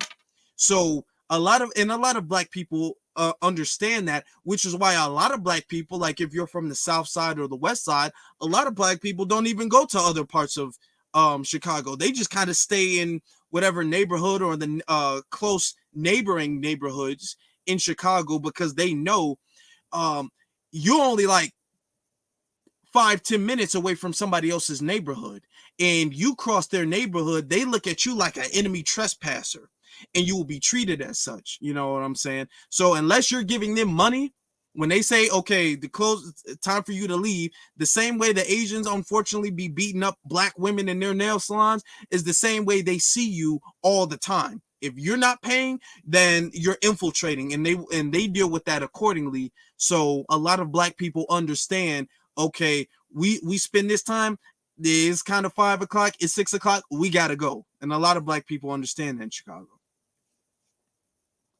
Damn. Let me tell y'all something, man. Listen, everybody, y'all make sure you subscribe to my brother Afro Elite right now. Y'all make sure y'all follow my brother Sage right now. There's a lot of game getting told right now, real facts laid out. The stuff that they don't ever really want to talk about on the news or any major publication don't want to talk about. These are real testimonies from foundational Black Americans. Brother Afro just said this is basically a Latin sundown town. Listen to that right there. That is the realest thing ever. So it shows you what we always talk about is that anti-Blackness comes in all different colors. Speaking of anti-Blackness coming in different colors, there was a whole push last summer, my brother Sage, out there in New York. And they were talking about foundational Black American culture, in particular hip-hop, and how hip-hop was basically co-created, which basically means I want your shit, okay? It means I ain't do it, but I'm jumping on this train. They were saying that hip-hop was co-created by Puerto Ricans in New York City. Now, I remember growing up, the one thing that nobody ever disputed was that hip-hop belonged to us. Like, even white folks to tell you that it belonged to us. It was known. Hip-hop was for Black people, period. We started it. Black Americans created it right there in New York City, in particular the Bronx and, all the boroughs. Then all of a sudden, out of nowhere, people like Fat Joe and then even Busta Rhymes and a lot of the Caribbean people and the Puerto Ricans as well, they were saying just randomly, like they woke up one day, that hip-hop was not created by foundational Black Americans. It was co-created by them. And we all know what co-creation is. Co-creation starts off as we both did it. And then 5 years later, it's no. We did it. So it's basically a way that they can just say, it'll be both of us now. We just keep it at our house, right? Can you please speak on the facts, brother? Because I know that you're a great musician. Can you please speak on the facts of hip-hop culture and how it was created, particularly by us, specifically by us, directly by us, and nobody else? Okay, so 1520 Sedgwick Avenue is where the term hip-hop was coined. That's in the South Bronx. That's the exact address that the party that Kool Herc threw. Kool Herc is, he's from Jamaica, I believe, whatever, right? Kool Herc is from Jamaica, I believe. So the game that Kool Herc learned from those brothers up there in the Bronx, foundational brothers, that's what okay, let me break this down. I'm going to try to break this down to the nitty gritty. When Kool Herc came up here, Kool Herc would hang around a lot of different DJs. Disco King Mario was one of them. What was his name? Bradley something was another one. It was a lot of DJs during the time. Hip hop was going on before any type of hip hop was going on in the 50s, maybe even the 40s. It just wasn't coined the term hip hop. That term came around in 1973. We've been rapping before that. Okay, we've been doing the turntables even before Kool Herc came up here from Jamaica. We've been doing that. Kool Herc came to the Bronx. He seen the zeitgeist that was going on, the culture that was already happening, and he attached himself to it. Now, Kool Herc, yes, he had the biggest party, and that's why they call him the father, quote unquote, of hip hop. But Kool Herc has said on numerous occasions he didn't create hip hop. So you can take the Jamaicans out right then and there. As far as the Puerto Ricans didn't really hang with the Blacks in the Bronx during that time. I wasn't alive. I want to make that loud and clear. I wasn't alive. My parents were. My uncle was a big hip hop head. I, myself, am a staunch fan and I study hip hop. 100%. I love my hip hop culture. I make hip hop. Hip hop in itself is a form of expression.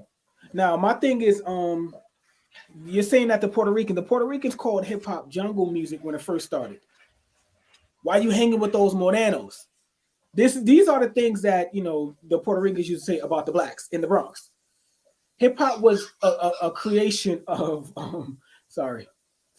hip hop was a creation of people that were thrown to the wolves and left to fetch for themselves. And that's exactly what we did. Now that hip hop is like $1 billion industry, now it's the shit to do. Now, excuse my language, brother. Now it's the thing to do. So again, no, Hip hop was created by a foundation. First of all, hip hop in itself was taking from the ideals and the funk of James Brown. James Brown from the South. He from your hood, actually. Black Alpha. He from your hood. So honestly, I mean, the term hip hop was coined in New York, but I would never say out my mouth that hip hop was created in New York, because it wasn't. Sorry. What was I saying? Stop. Don't get distracted. Yeah, so hold on. Sorry about that. But I'm talking about hip hop. Hey, you gotta show him. You gotta show him, man.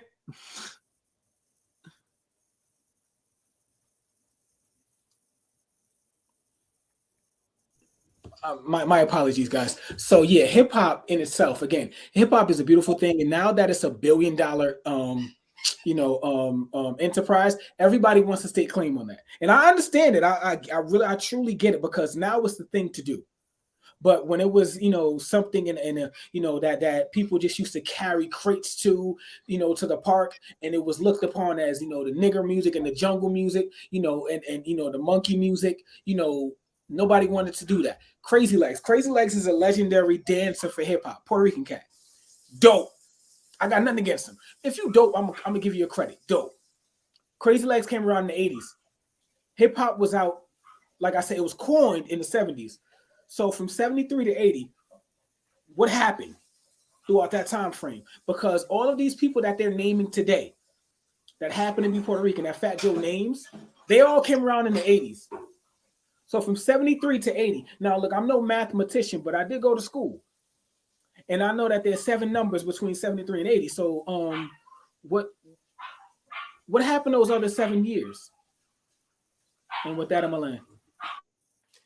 Family, it's funny because if you look at last summer, way on the West Coast, you had the Power 106 situation, right? With a lot of folks that were sticking their hands in, our music. And then way on the East Coast, you had, the Fat Joes of the world. I always feel like Fat Joe and them, they waited until a lot of the OGs got old and kind of out the game. Would there be any of this? Everybody else created hip hop, had like Tupac Shakur been around still? Pac would have rolled on that. He would have just let it be known off top. They waited until they can get to the younger people, because the younger people don't really know. Be honest with you, it's kind of predatory, if you ask me, because they never would talk like this to anybody 25 and up, 30 and up, damn sure nobody 40 and up. That's why brother Tariq be G-checking that stuff, because a lot of folks that were around back in the day, they knew the facts about hip hop. How you just broke it down right there, Sage. They like to tell this stuff to, people 19, 20, 21, 22, so they can put it in their head for the future, so they'll grow up thinking that it's not a foundational Black American. Vulture Vlad, he likes to do this. He likes to have interviews with young rappers, get them to tell on themselves, and then he always wants to tell them about our culture. It's the culture vulture that we always speak of, and you see it all the time with hip-hop music. And they know who to try that on, and then they know who to not try that on. And us people, us brothers right here, as well as our sisters, we too informed for them to try to, play that type of game. That shows you again, though, family, that like we said, we're open for business for everybody who comes here. I tell that to people all the time. I said, if somebody comes to the United States of America, their job is to leech off of us. It's an unspoken agreement, and sometimes it's a spoken agreement between them and the dominant society. Come over here and get, what we do. I tell people that being a tether and leeching onto us, that is, we say tether, but to them, that's their livelihood. They have to leech off of us. It's been proven that they can't get it on their own. If not, they wouldn't be here. So when we start talking about these, blenders and these tethers, these are all people who have to sit around us. They have to steal from us because they literally have nothing to show for. When you're somebody who ain't got nothing to show for, you start trying to steal from others, and this is what they do to us. And we see it all the time with hip hop. Now we're starting to see it with reparations, family. And we just had a conversation about reparations. And I think one of the points that you were making, Afro, that just kept flying over people's head is that the terms that we use have to be specific. And I always bring everything back to reparations because that's the cornerstone of this era. We have to come up with a term that is specific.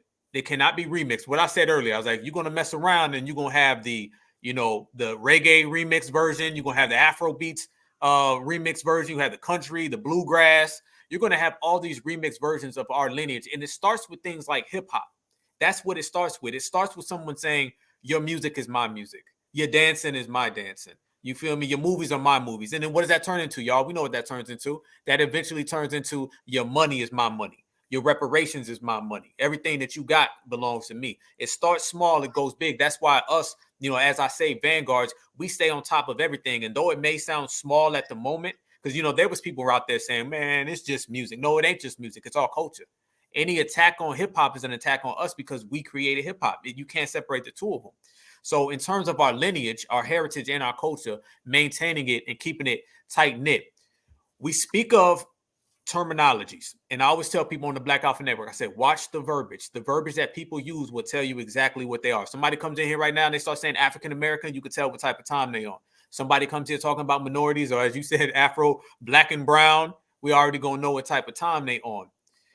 Foundational Black American, that terminology right there, in terms of our reparations, intertwining those and keeping them close knitted.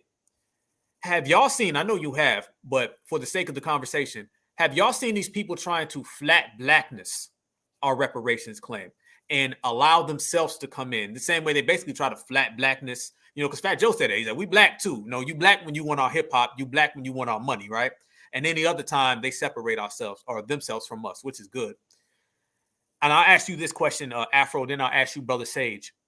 How do we maintain of reparations? I think our brother Professor Black, he just had a great episode about controlling the reparations conversation, because they're trying to take that away from us. How do we control the reparations conversation, family, and keep this in-house for us? Because now I'm seeing everybody's got a fake reparations claim. Everybody's saying they're oppressed. Everybody's saying they, are owed our money. Everybody wants in on it. So not just our culture, but our reparations specifically, foundational Black Americans specifically. How do we maintain it and keep it right here so it doesn't eventually go to, I don't know, the Ukrainians or something, brother? I'll ask you that, Afro, and then Sage, and then we'll touch back on it. Okay, great question. One of the things that a lot of boxers do, and you mentioned Muhammad Ali, and he was known to do this as well too, is they study their opponent. They know, okay, he likes to throw 2 jabs and then a hook. He throws 2 jabs and then an uppercut.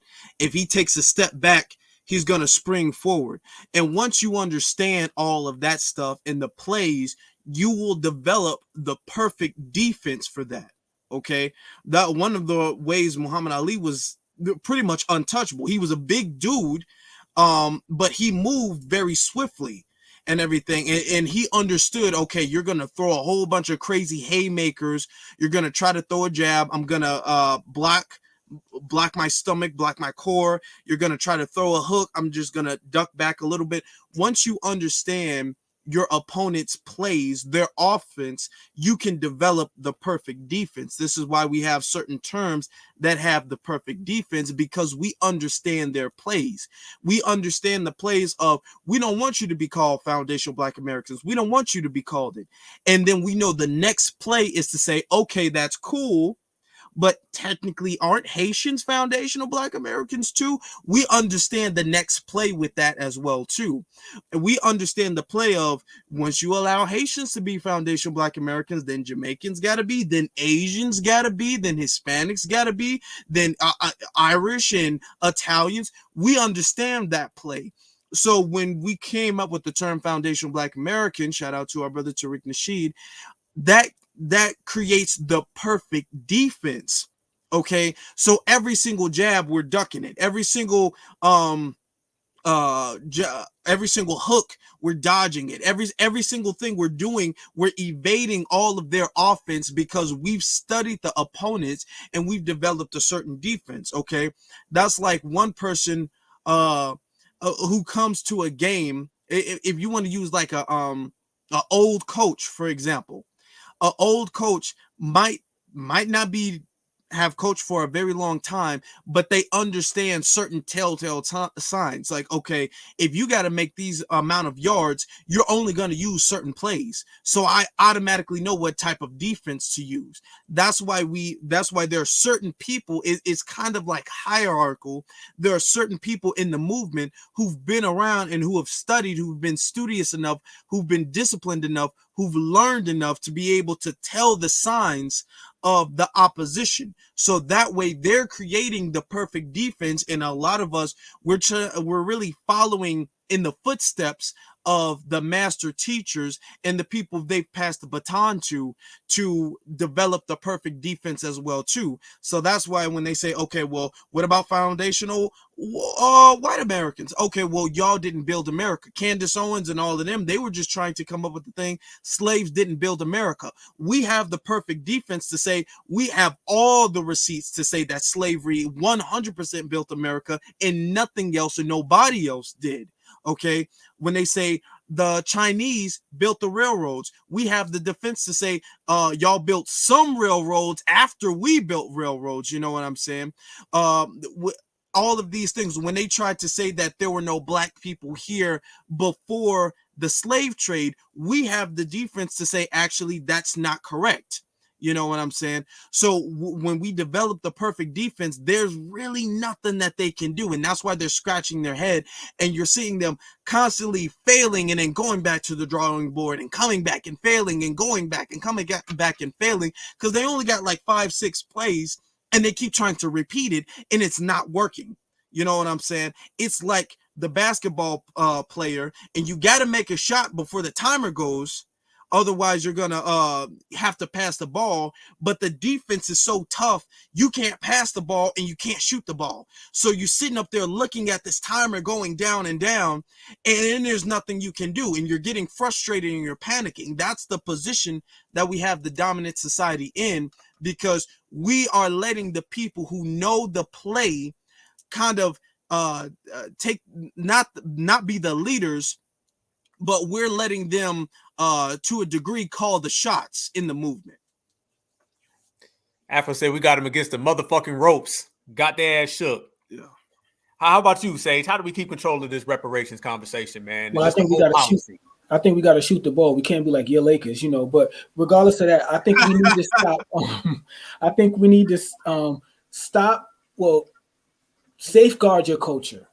Everything that's uniquely you, safeguard that. So we were talking about hip hop earlier. Hip hop is a spinoff of, jazz, funk, rock and roll that belongs to us too. Yes. Hip hop is a spinoff of those genres. So like you said, when they came for the hip hop situation, it wasn't just about hip hop. It was about the culture as a whole. The one thing I can respect from other cultures is that they don't let people take from their culture. If they created something, you're not going to say that and it's uniquely them. You're not going to say that it's not them. Or you're not going to say that, we created this with you. No, they safeguard their culture. And that's what we need to do also as people. We need to safeguard our culture. Now, if that makes us, selfish or whatever the case is, like I said earlier, they're not going to like you anyway, okay? Move on. Stop trying to be this isn't a popularity contest, okay? We need to, like I said earlier, we need to get some in spite of. FBA. Locked in box term. You can't remix it. You can't say, well, I'm Haitian, so I'm kind of FBA. Well, did you build the foundation of this country? Well, no. Well, okay, then you're not FBA. So again, you have to define your terms. When whoever wins the war writes the narrative on what happened from that war. The fact that, the Egyptians supposedly lost to the Greeks or the Romans, Caesar, whatever that was, they were able to tell the story of the Egyptians, also known as Kemet. The fact that they're called Egypt is because they lost. Okay, so again, we need to now safeguard our culture. Everything that we do, we need to lock down. We need to control. We need to not allow it to be remixed by anyone that's around. I don't care if you helped out. I don't care if you carried a damn boombox to the park. You didn't help create this. You're not the one that spent years and and time and energy and effort trying to build up this, foundation that we did. You didn't do that. You came here when it was easier. So again, just show respect to that. Because again, like I told you, I'm all about love for everyone. I want everyone to be treated fairly. But at the same time, you're not going to take from us something that we created that's uniquely us. And at the same time, we won't steal from anyone else. When you created something, that's you. Go ahead. Do you. But at the same time, when it comes to our culture, we have to safeguard it. So shout out to brothers like, Dr. Claude Anderson, who created Native Black American, who later Tariq, changed, and not really changed, but it's a spinoff of, Foundational Black Americans. It's the same thing, so shout out to those brothers because they saw something in the beginning. They saw, like my brother Afro just said, they saw, 10 miles down the road and they called it out right then and there. This is what we need. We need this. We are an exceptional people. Exceptional people. And he truly meant that, Dr. Claude Anderson, when he said that, he truly meant that. And that's what we are today. How many living legends do we got left, y'all? You feel me? Because, when I look at it and we speak about being the new era, and we talk about this all the time, and being the new era of, of being foundational Black Americans, if you notice that, Dr. Claude's getting up there in the age, we lost Dr. Francis Cress Welsing a few years ago. Neely Fuller's in his 80s still holding it down. It's coming to a time now where everything evolves, where we're getting a lot of new bloods, but we got our living legends, man. How do we represent them and continue to just keep pushing forth? Because eventually, like you said before, Sage, you told me this personally. You said years from now, they're going to look at us. We're going to look at Jason Black and Tariq Nasheed. And then as we say, the next tier, you're going to start looking at us. There were some pictures we took from the rally. And I remember somebody making a comment. They said, they're going to look back on a lot of those pictures years from now. They're going to look back on them and be like, wow, you feel me? You never know it when it's happening until later after the fact. So, how many more, living legends do we have, family? And how do we just continue to push forth for them and to usher in that new era of the Vanguards? And not only that, but to take what they gave us and then to move it to the next level, because the time is getting near now. This is 2023 going up. The time is getting near now for us to, get what's ours, to take what's ours, to snatch it, straighten our hands. But how do we protect our legends? And that's something I want to talk about, is that we have to, protect each other, protect our pillars in the community or whatnot. How do we do that, family? Because I see a lot of people in the community, they kind of want to be for themselves. They want to be individuals, but, we operate off the collective. How do we not only honor the past, like we spoke of? This started off talking about Tupac Shakur, Huey P. Newton, Fred Hampton, Muhammad Ali. Listen to those names, y'all. Listen to those FBA names right there. Fred Hampton, Huey Newton, Tupac, and Muhammad Ali. You got it all covered. How do we maintain and protect their legacy? Because we all know right now that they're not only trying to erase us in the present, they're trying to erase us in the past and in the future. Okay. Unfortunately and fortunately, it's a double-edged sword. We've been thrust upon with the responsibility. As I said, great power, great Black power means great responsibility, in which we all have. Everybody has it in the chat as well. Look what they do. Look at Martin Luther King. Look at that bullshit statue they just had of him.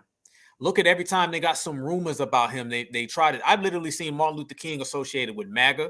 I see him associated with the Skittles community. They don't even want to represent him, who he truly was. We took Martin Luther King back. That's the biggest thing I think we did last year, is that we reclaimed his legacy. Because I remember growing up, Martin Luther King didn't even belong to us. You had White and Luther King, and he was out here talking about having dreams and W women and all types of things. And that wasn't the man. We reclaimed his legacy and brought it back home. There was literally an article about Tupac. Think about Tupac, family. They still refer to him as a rapist in all of the publications. Y'all saw that Billboard thing they just put out? They don't show no love to him. They put Eminem up there with Tupac Shakur. Come on, y'all.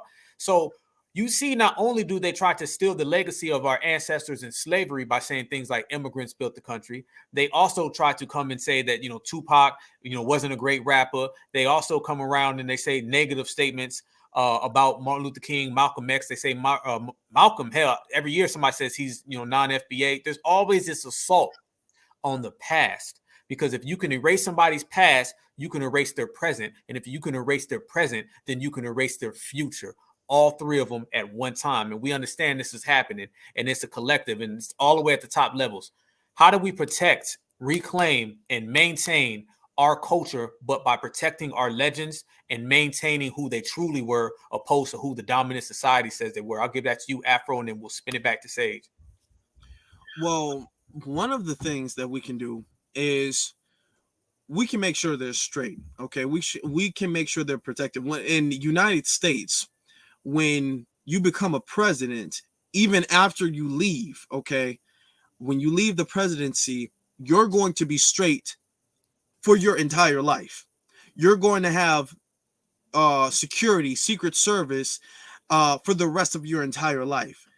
And that's never going to end just because you were a president. We have, to a degree, like presidents in our community, okay, we should make sure that our brother Neely Fuller Jr., our sister Shahrazad Ali, our brother James Smalls, you know what I'm saying?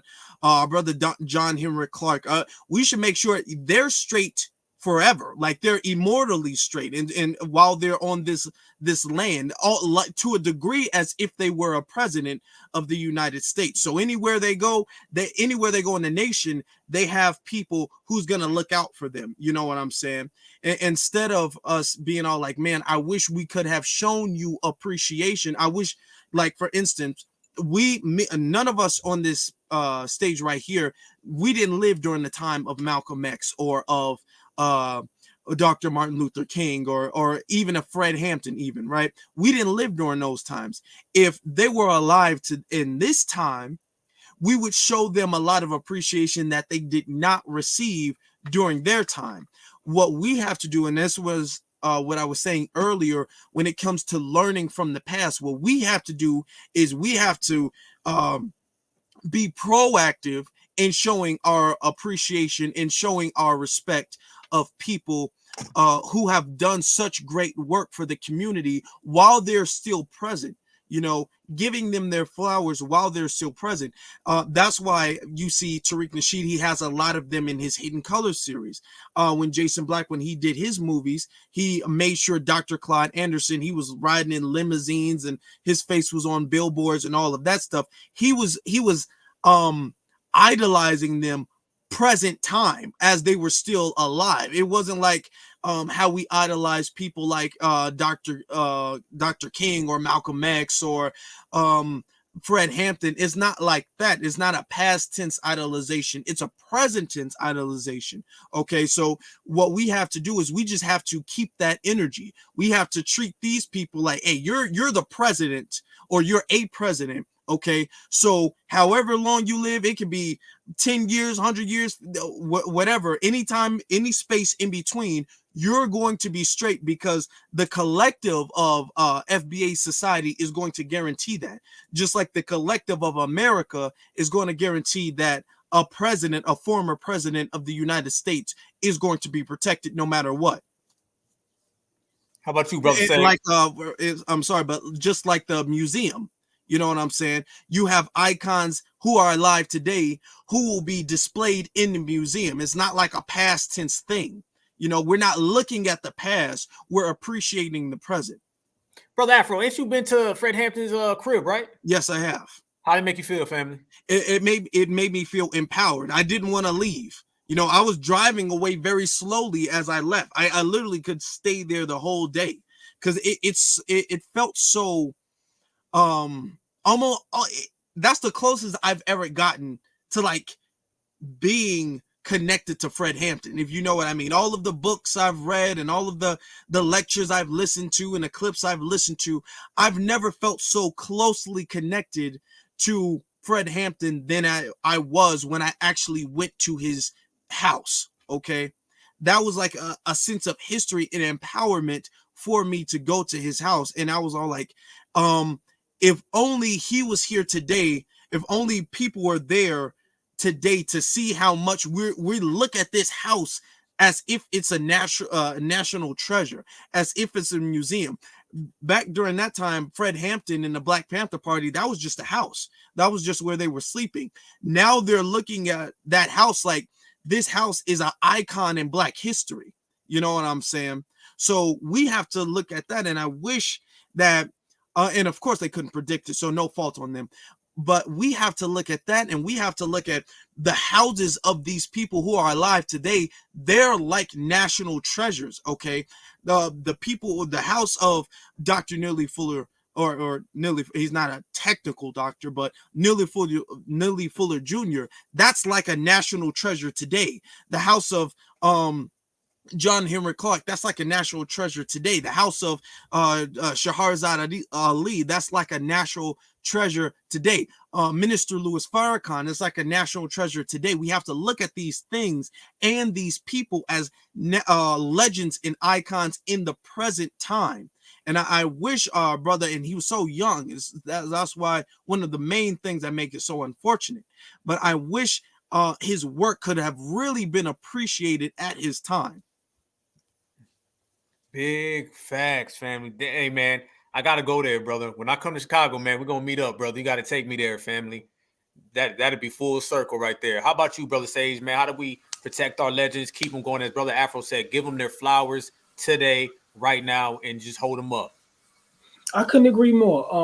Well, first of all, for people in the chat that don't know this, Fred Hampton was 21 years old when they took his life. When he was assassinated, he was 21 years old. So there's a good chance that he could have been alive today, listening and participating in the movement of today. The one thing that, to answer your question, Brother Alpha, is the one thing that breaks my heart is when, and I put this on, our family. When Malcolm X passed away, his family had to suffer so much hardship. They went from shelters to, broken homes because Betty Shabazz didn't have the resources that she should have had. Now, I feel that, that Malcolm put his life on the line for the community, and we should have did the same for him, at least financially. So when I heard of a brother by the name of, Tariq Nasheed, who paid for, Dr. John Henry Clark's funeral, who paid for, Sister Frances Quest Wilson's funeral without asking for anything in return. He just wanted to do it just because of the respect he had and their life's work. That, to me, is noble. But like my brother Alpha said, I don't want to just give you your flowers when you're gone. These people that are alive today that are doing great work. Brother Jason, I'm well aware that he's going to go full throttle on Carolyn Bryant. She got something coming her way. He's not going to let that go. You heard how passionate he was this past weekend. I'm well aware that, Tariq, with the whole museum, he's going full throttle. Some people take 10 years and still don't open their buildings, and others take less than a year. And I believe my brother's going to be there in the flesh for the opening. These things are vital. This is what your children need to see. Your children need to know that, okay, I spoke to that man. I agree with that man. I disagree with that man. I had a conversation with him, and we came to some type of understanding with that man. These people are gems, and it doesn't just stop at the Jason and Tariqs. No. Shahrazad Ali, because these are people that inspired the Jason and Tariqs of the day. The Shahrazad Ali, the Kaba Khamenei, the James Smalls. All of these people need their flowers, and I know that Brother Tariq is definitely gonna give that to them with the museum. But let's not stop there. Let's build museums every damn state of this nation, because again, we're from all over in this nation. We're not just from California. We're not just from the South. We're not just from the North. We're not just from the East. We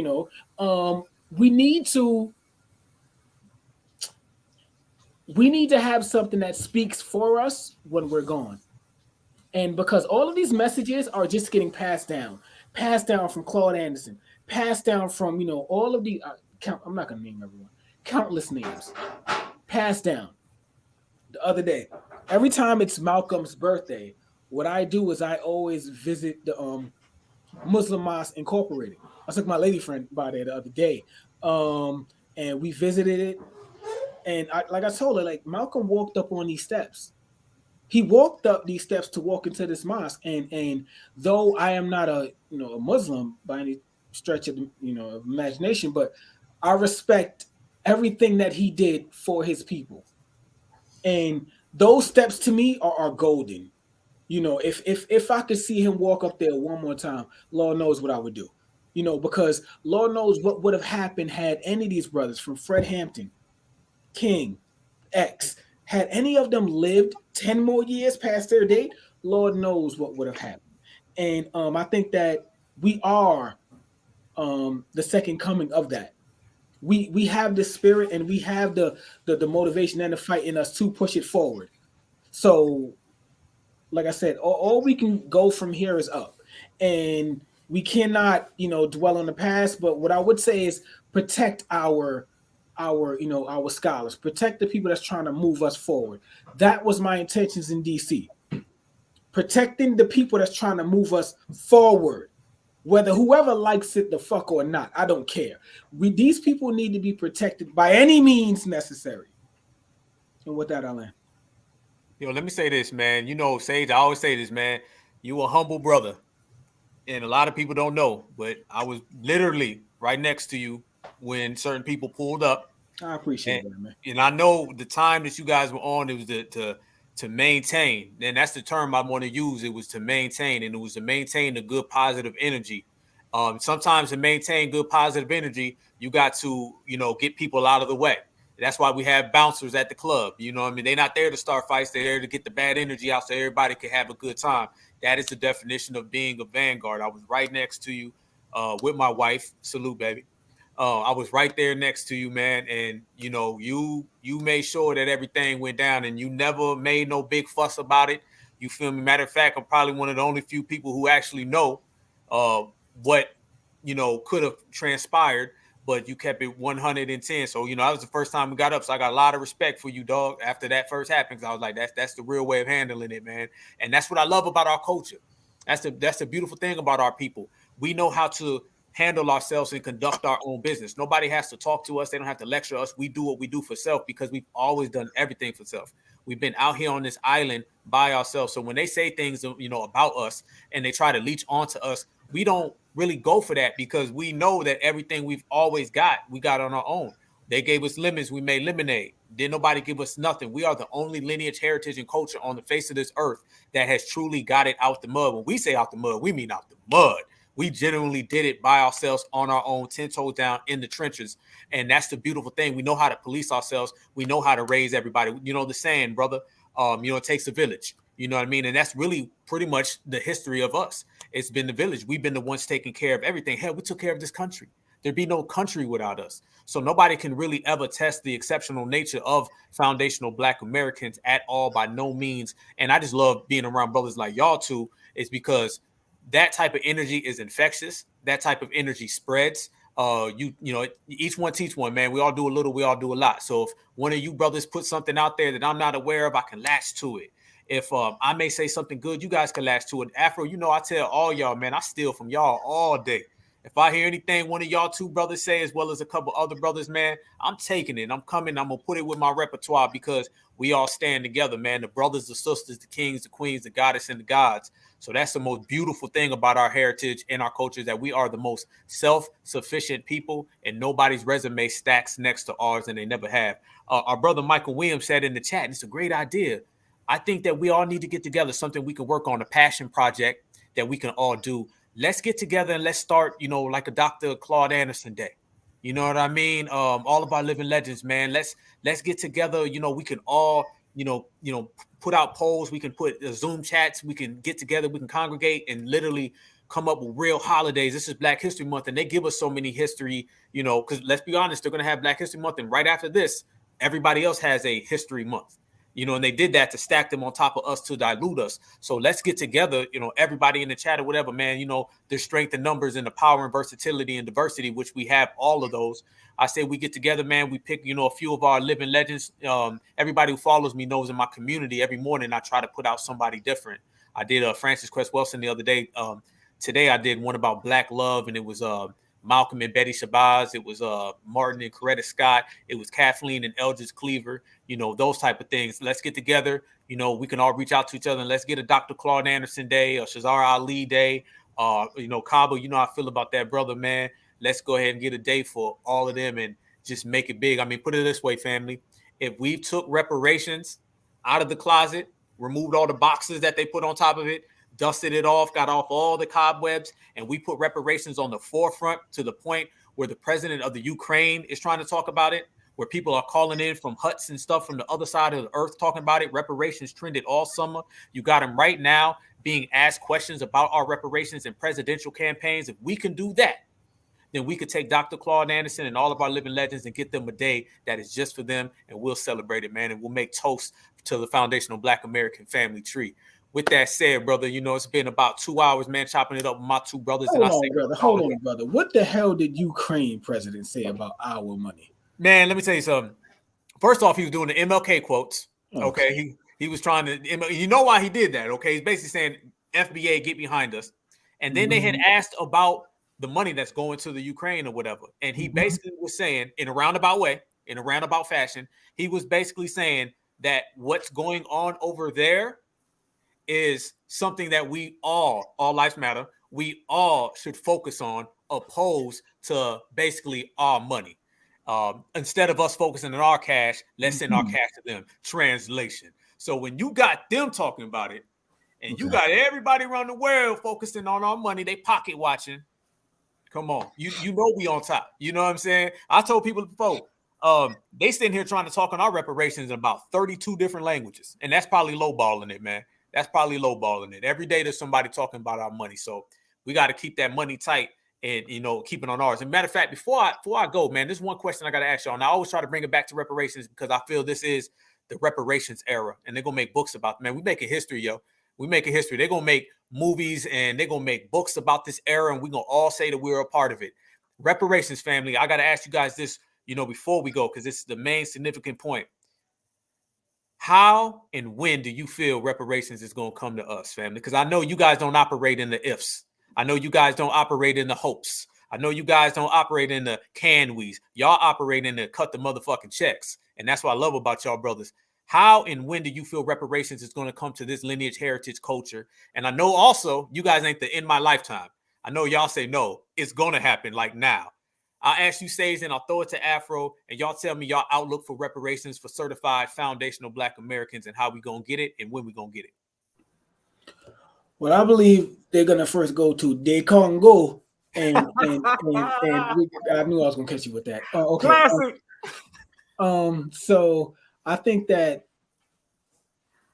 they're going to have to pay us because it's going to be through politics. So they're losing so much strength.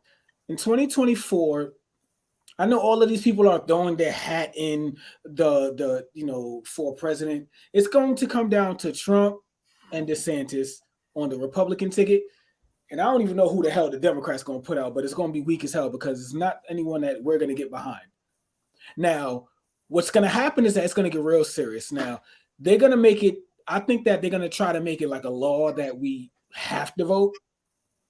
But we're still going to, so they're going to institute the draft, but make it so that you have to vote. It's a law now. You cannot not choose to not vote, whatever the case is.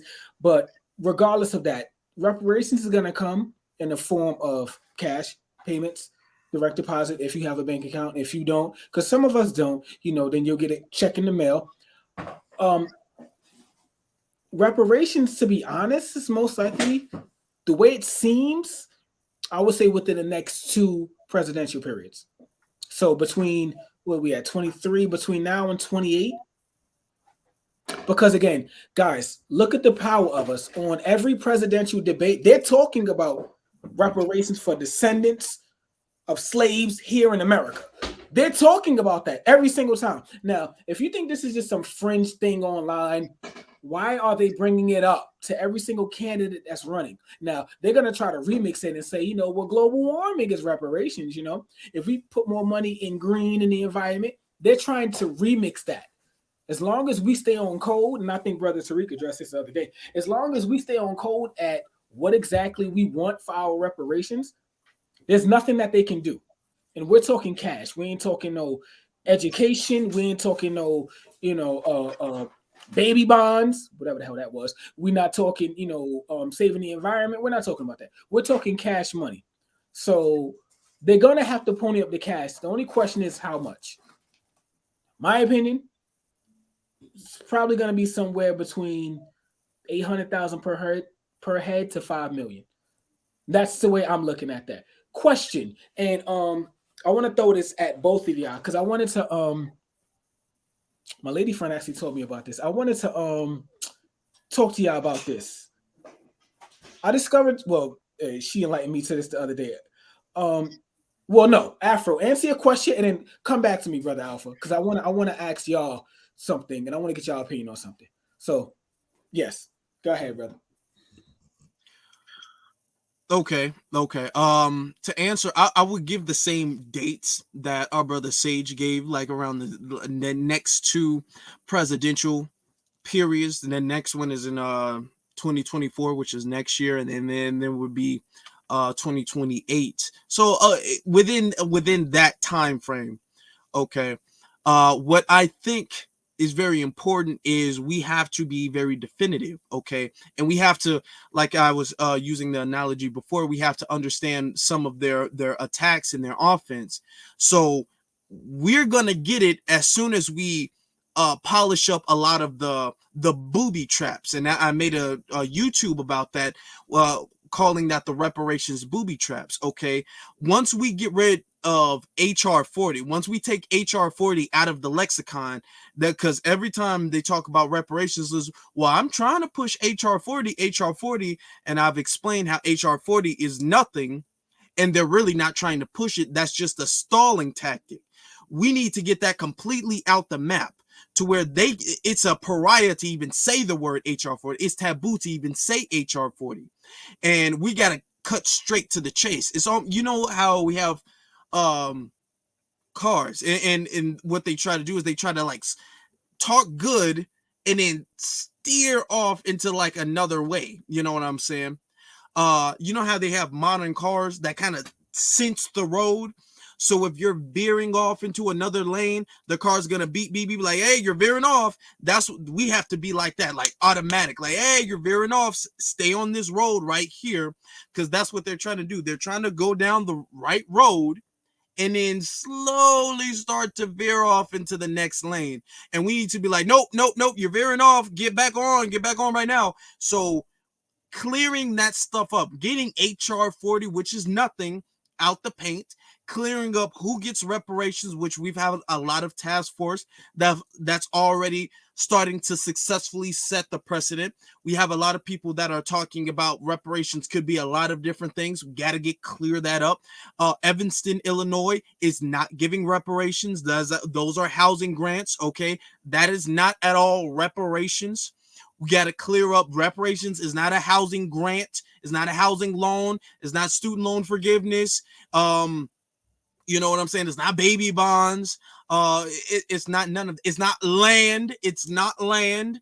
Okay, it's not Bitcoin. You know what I'm saying? So it's not none of that stuff. Those are that's the other lane that they're trying to veer off to. We got to keep it like reparations, baby bonds. No. It's cash. Reparations, free land. No. It's cash. Reparations, student loan forgiveness. No. It's cash. We got to keep the car straight on that lane, and we're gonna get it within the next two presidential cycles, I predict. Man, let me tell you something, man. Y'all brothers don't put that down. That right there, family. First off, that's a damn good metaphor there, brother. I don't know where you got that one from, brother. That's a damn good metaphor, man. When they try to say free Happy Meals, we'll put it right back on track. That's a good one. I love that, man, because, you know, I cannot stand the in my lifetime. I hate that. That's, to me, the most defeated, docile, passive thing. Imagine saying, you know, I might get a paycheck in my lifetime. Well, you're going to be in a lot of trouble. You feel me? It's got to be now. It's got to be like, yo, we ought to get it today. Basically, the time frame that you put on what belongs to you, that tells you a lot about your capabilities and possibilities of achieving it. If I sit here and just tell you in my lifetime, I hope, they don't even just say it will come in my lifetime. They say, I hope it comes in my lifetime. So they took their whole lifetime and then still put a question mark at the end of it. We're not about none of that. We're actually focusing on it. And both the answers that you two brothers gave were definitive. They were very clear and they were direct. And that is very indicative of this era. This is a very clear era. This is a very direct era. This is an era where we make up our mind and we go. It's no more waiting. Ain't no more my bad dogs. Ain't no tomorrow will be a better day. Fuck that. Today's going to be a better day, because if we live good today, then our children can live better tomorrow. And that's the best part about it. Now, Brother Sage, I'm ready for your question, family. Yes, sir. So, well, first of all, the only study that we need, well, if you need to study HR 40, you need to study my reparations. I need to study how to vote, because I don't know how to do it. So I need to study that. I don't know how to, cast a vote. So we need to study, how to vote. But my question is, so it's been brought to my attention that because I know that we spoke a lot. Well, you guys spoke a lot about freedmen earlier. And this is not starting anything, but there were a lot of people that were freed from slavery in before 1865, obviously. Some of those people, obviously, they helped build the foundation of this country. Some of those people migrated to the Dominican Republic and stayed in a town called Samana. Now, those people, technically, they speak English today. They still look at themselves as Black Americans today. They are obviously the descendants of the people that left, that were, I guess, with us. Now, those people were given at the time, they were given like a metal coin or something like that, that symbolized that they were citizens here, or freedmen here, whatever the case is. But now they lived in DR throughout time, over 100 years now. And my question to you guys, to both of you, would be, I know my opinion on this, but my question to you, would they be entitled to reparations? Anyone could jump on that. Brother Afro, that's all on you. That's a damn good question. That's a great question. But first, have you heard of these people? I've never heard of them until like 2 weeks ago. I've never even noticed this existed. Yeah, I haven't either, to be honest. It was only 4,000, because we don't flee, so it was only 4,000 of them. But what's your opinion on it?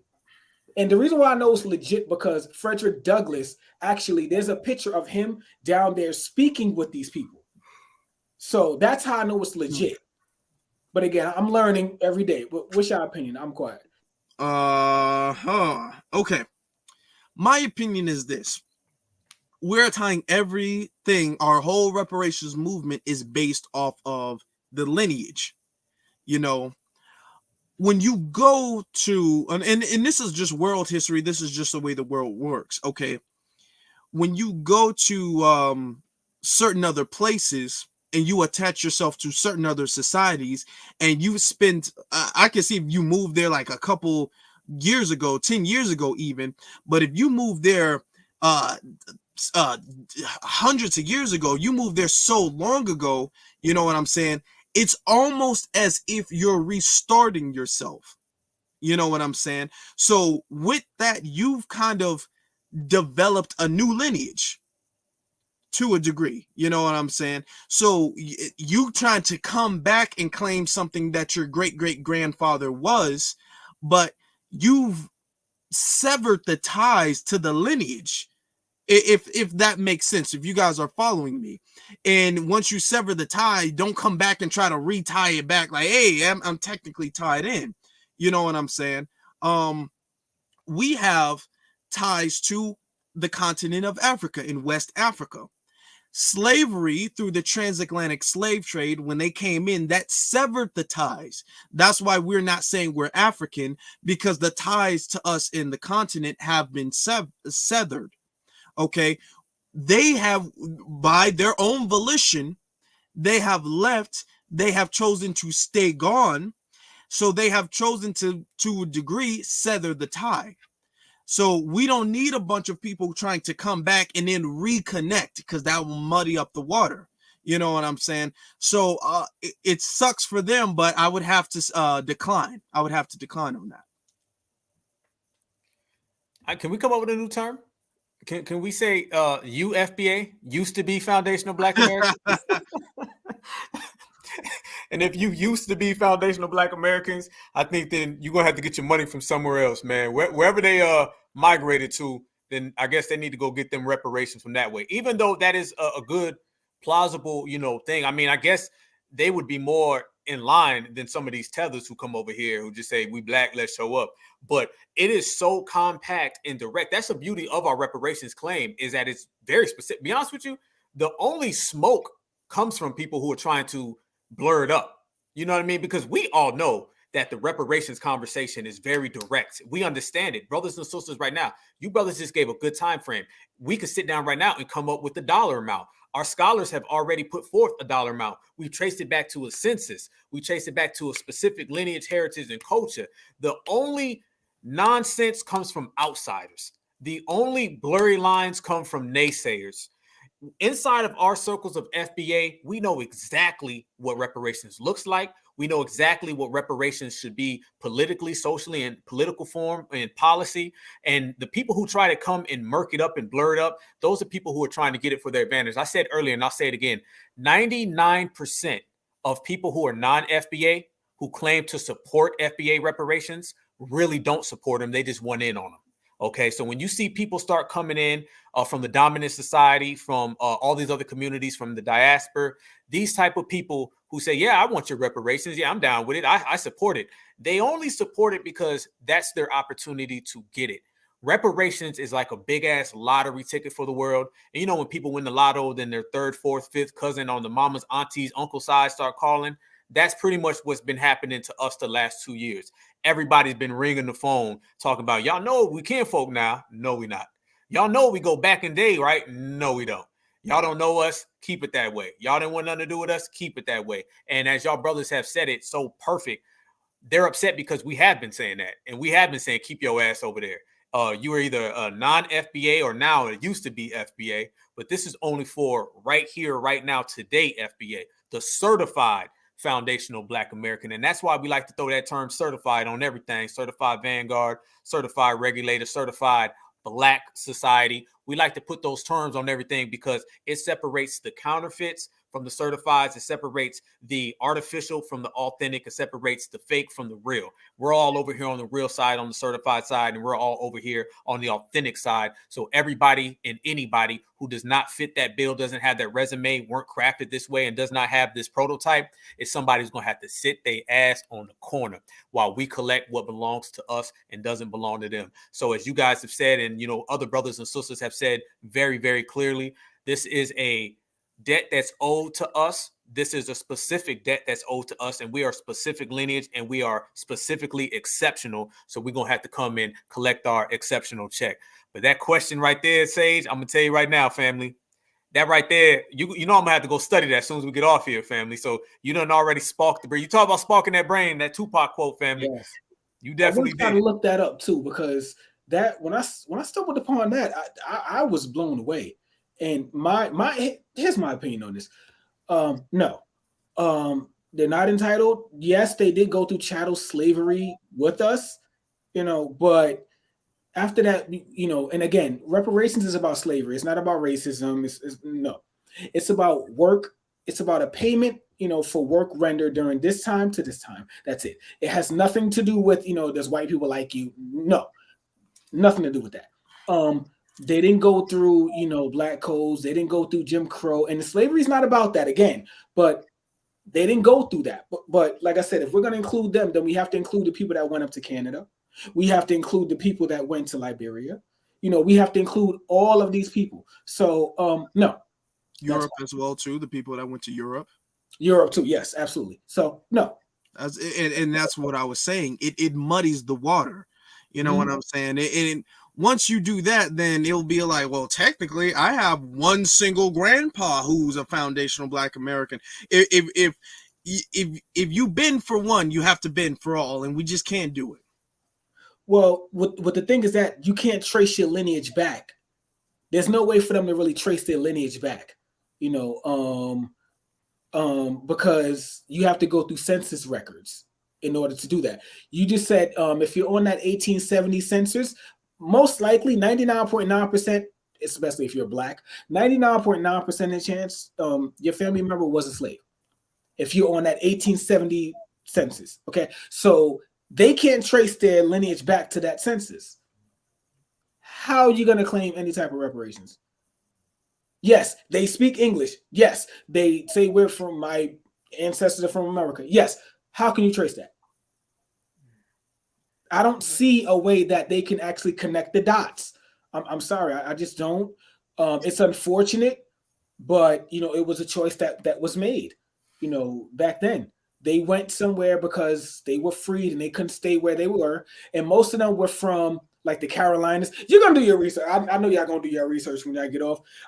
Y'all probably gonna have a broadcast or even a space about it. I would just love to be a fly on the wall for that one, brothers. I'm just glad I could bring that to y'all attention, to be honest with you.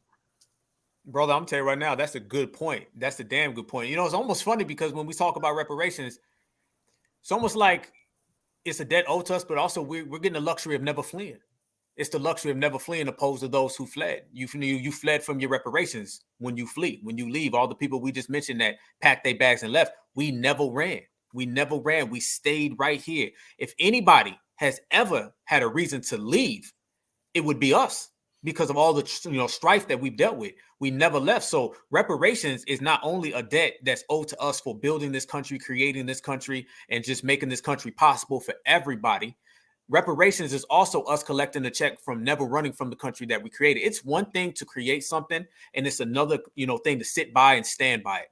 We put that flag by it. We stood by it. We built families off of it. Generations have came, and we never ran. We never hopped borders, fences. We never swam over polluted ass goddamn lakes and rivers. We never did any of that. You got people fleeing right now today from countries that have it way better than we ever had it during slavery. During slavery, we had it terrible, and we stayed. After slavery, Reconstruction, we stayed. Civil rights, we stayed. We dealt with everything. Economic strife, economic deprivation, police brutality, you name it, we done dealt with it, and we stayed. Yet you got people running. So for anybody who's ever fled to think that they're going to get the same luxuries and benefits for people who have never fled, they're going to have a broken heart, because foundational Black Americans, it's in our nature to not just create, it's also in our nature to stand by our creations. And we've done it not just only with the village. We didn't do it just with the family, not just with the generational and the ancestral presence. We also done it with the country that they all call the United States of America. And as I always say, there'd be no USA without FBA. So they just got to take that to the bank, man. With that said, family, I'm gonna go ahead and close it up, man. I'm so happy to have my brothers here, man. I'm just happy to be a foundational Black American. I'm happy I got my two brothers right here. I tell people all the time, man, if I was ever in any situation, I'm calling up these two brothers right here, as well as my brothers and sisters in the chat. Salute. There's nothing that would ever change. And I'm not out here looking for recruits. I'm not out here looking for help. I got all the family right here. And that's the thing that we all understand, man. Foundational Black Americans, we don't have to look outside of the foundational Black American circle to find success. And we damn sure don't have to do it to find camaraderie, man, because we got it and nobody's got it like us, man. I want you guys to go and tell everybody, though, man, your last pieces and where they can find you, subscribe to you guys. And we're going to do this again, man, because I'm wherever y'all want me, man. And I'll pull up to wherever you guys are, man. I can't wait to see y'all brothers again.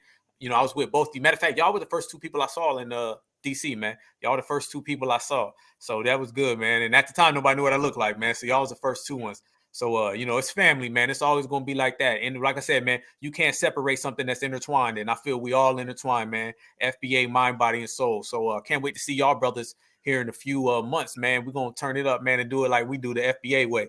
But I'll send it to you, Afro, man. Tell everybody where they can reach you, where they can follow you, so we can go ahead and keep this thing on fire, brother. Okay. Well, thank you. First off, I want to thank you, Black Alpha, for inviting me sincerely. You can reach me on my YouTube channel, which is just Afro Elite on YouTube. Just literally put in the search bar Afro Elite, or our brother Black Alpha had tagged me in the video, the current video we're doing right now. So I think you click my name, you'll automatically be taken to my channel, I believe. And if not, then you can just search Afro Elite in your search bar and it will automatically take you. My channel will be the first thing that pops up. Also, it's the Afro Elite on Twitter and then Afro Elite on Instagram. So you can follow me on my various social media platforms, and you can follow me on my YouTube page. And me and Black Alpha, we've had multiple collabs, some we've done just us two, and then some we've done with another a group of other brothers and sisters. So you definitely want to check out all of those things. Some on his channel, some on my channel. So definitely shout out to Black Alpha, shout out to our brother Sage, and you go check me out on Afro Lead on YouTube. Peace and love and respect, my brother. As always, Afro, you know that, brother. What about you, my brother Sage? Where can people follow you, man? Listen to your music, stream it. It's fire. Y'all make sure y'all tap in and stream my brother. All his music is fire. I listen to it on the day-to-day, man. Big facts, brother. I appreciate that. And again, thank you for inviting me up here. It's always great chopping it up, with constructive and intelligent brothers. I want to thank both of you brothers, along with the brothers in the chat. I saw Torian in here, Brother Beats, everyone from Kick Gravity. I'm sorry if I'm missing you. Everyone, the big, I can't say a big three, the Big 10, whatever. I want to thank all of you guys for the hard work that you do. You put in daily. I can't do what you do, but I do love what you do. So, and I do respect it. And I'm always tuned in. Even if I don't catch it live, I'm going to catch it. And I'm always, like I always tell people, if you're in the chat and you can't catch something live, just leave a like so that the brother, Afro, the brother, Black Alpha can always get their numbers up. They can always get the message out. It's all about pushing the message forward. And with that being said, again, you can follow me on Twitter at Sage Station. You can follow me on IG at callhim.sage. But mainly you can go to my website. That's bogardrecords.com. I believe Queen Alpha, she's definitely putting that all through the chat. So again, that's bogardrecords.com. That's all my music and videos up there. You can stream that. Thank you again for listening. I'm always listening and I'm always trying to gain knowledge. So I want to thank the family, everyone that tuned in, the pre-show that was crazy that you guys had. I love, again, just let's continue to teach and let's also continue to learn from each other. And with that, it's all love. Appreciate it all the way, man. I'm going to go ahead and close it up, man. Y'all stay right here, though. I'm going to bring it down, but I want to chop it up with y'all real quick in the back channels, man. Y'all go. Sometimes you hit this and people be gone. Yeah, I'll be like, whoa. Always be gone. I'll be like, hold up. So I'm going to wrap it up, man, and then I'm going to chop it up with y'all here in 1 second, man. Y'all already know, family. Salute to both y'all, man. Y'all my brothers, man. For LIFE, man. All day, every day.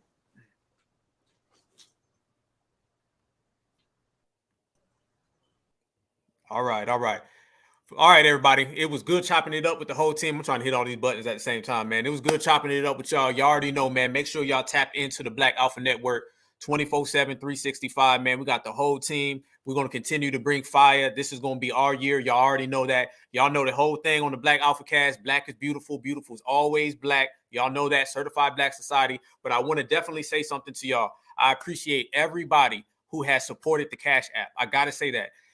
Everything we deal with, everything that we go through, all the strife, everything, it means so much to me that people actually genuinely support this channel, the content, some of the works that me and Queen Alpha are doing with feeding foundational Black Americans and the homeless and trying to help them. A lot of the initiatives that we have that we're actually working with, all the donations go exactly to that. And I mean it from my FBA soul, from the bottom of my FBA soul. I appreciate it so much because we're all living with this anti-Black racism that's over top of us, and we're all still persevering and surviving and making it happen, and we're doing it in fashion because we some beautiful people. So I just want to tell everybody I thank you so much for supporting this channel, supporting everything that I do, the Black Alpha Network. I put out this content and I started this journey, and I would never, ever, ever want to do this with anybody other than y'all, my FBA family tree. No matter what state you from, no matter what accent you got, no matter how you talk, man, you all know we family, and I appreciate the love and support. And as I said from day one, I'm going to take all of that. I'm going to use it as fuel so we can turn this motherfucker out. So I appreciate y'all. Tap back on in, man. We got a lot of love. Follow my two brothers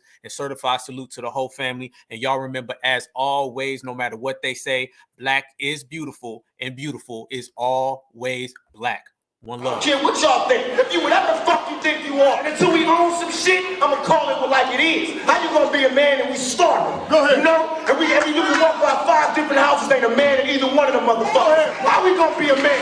How we gonna be African Americans? And we out here dying. We thugs and we niggas until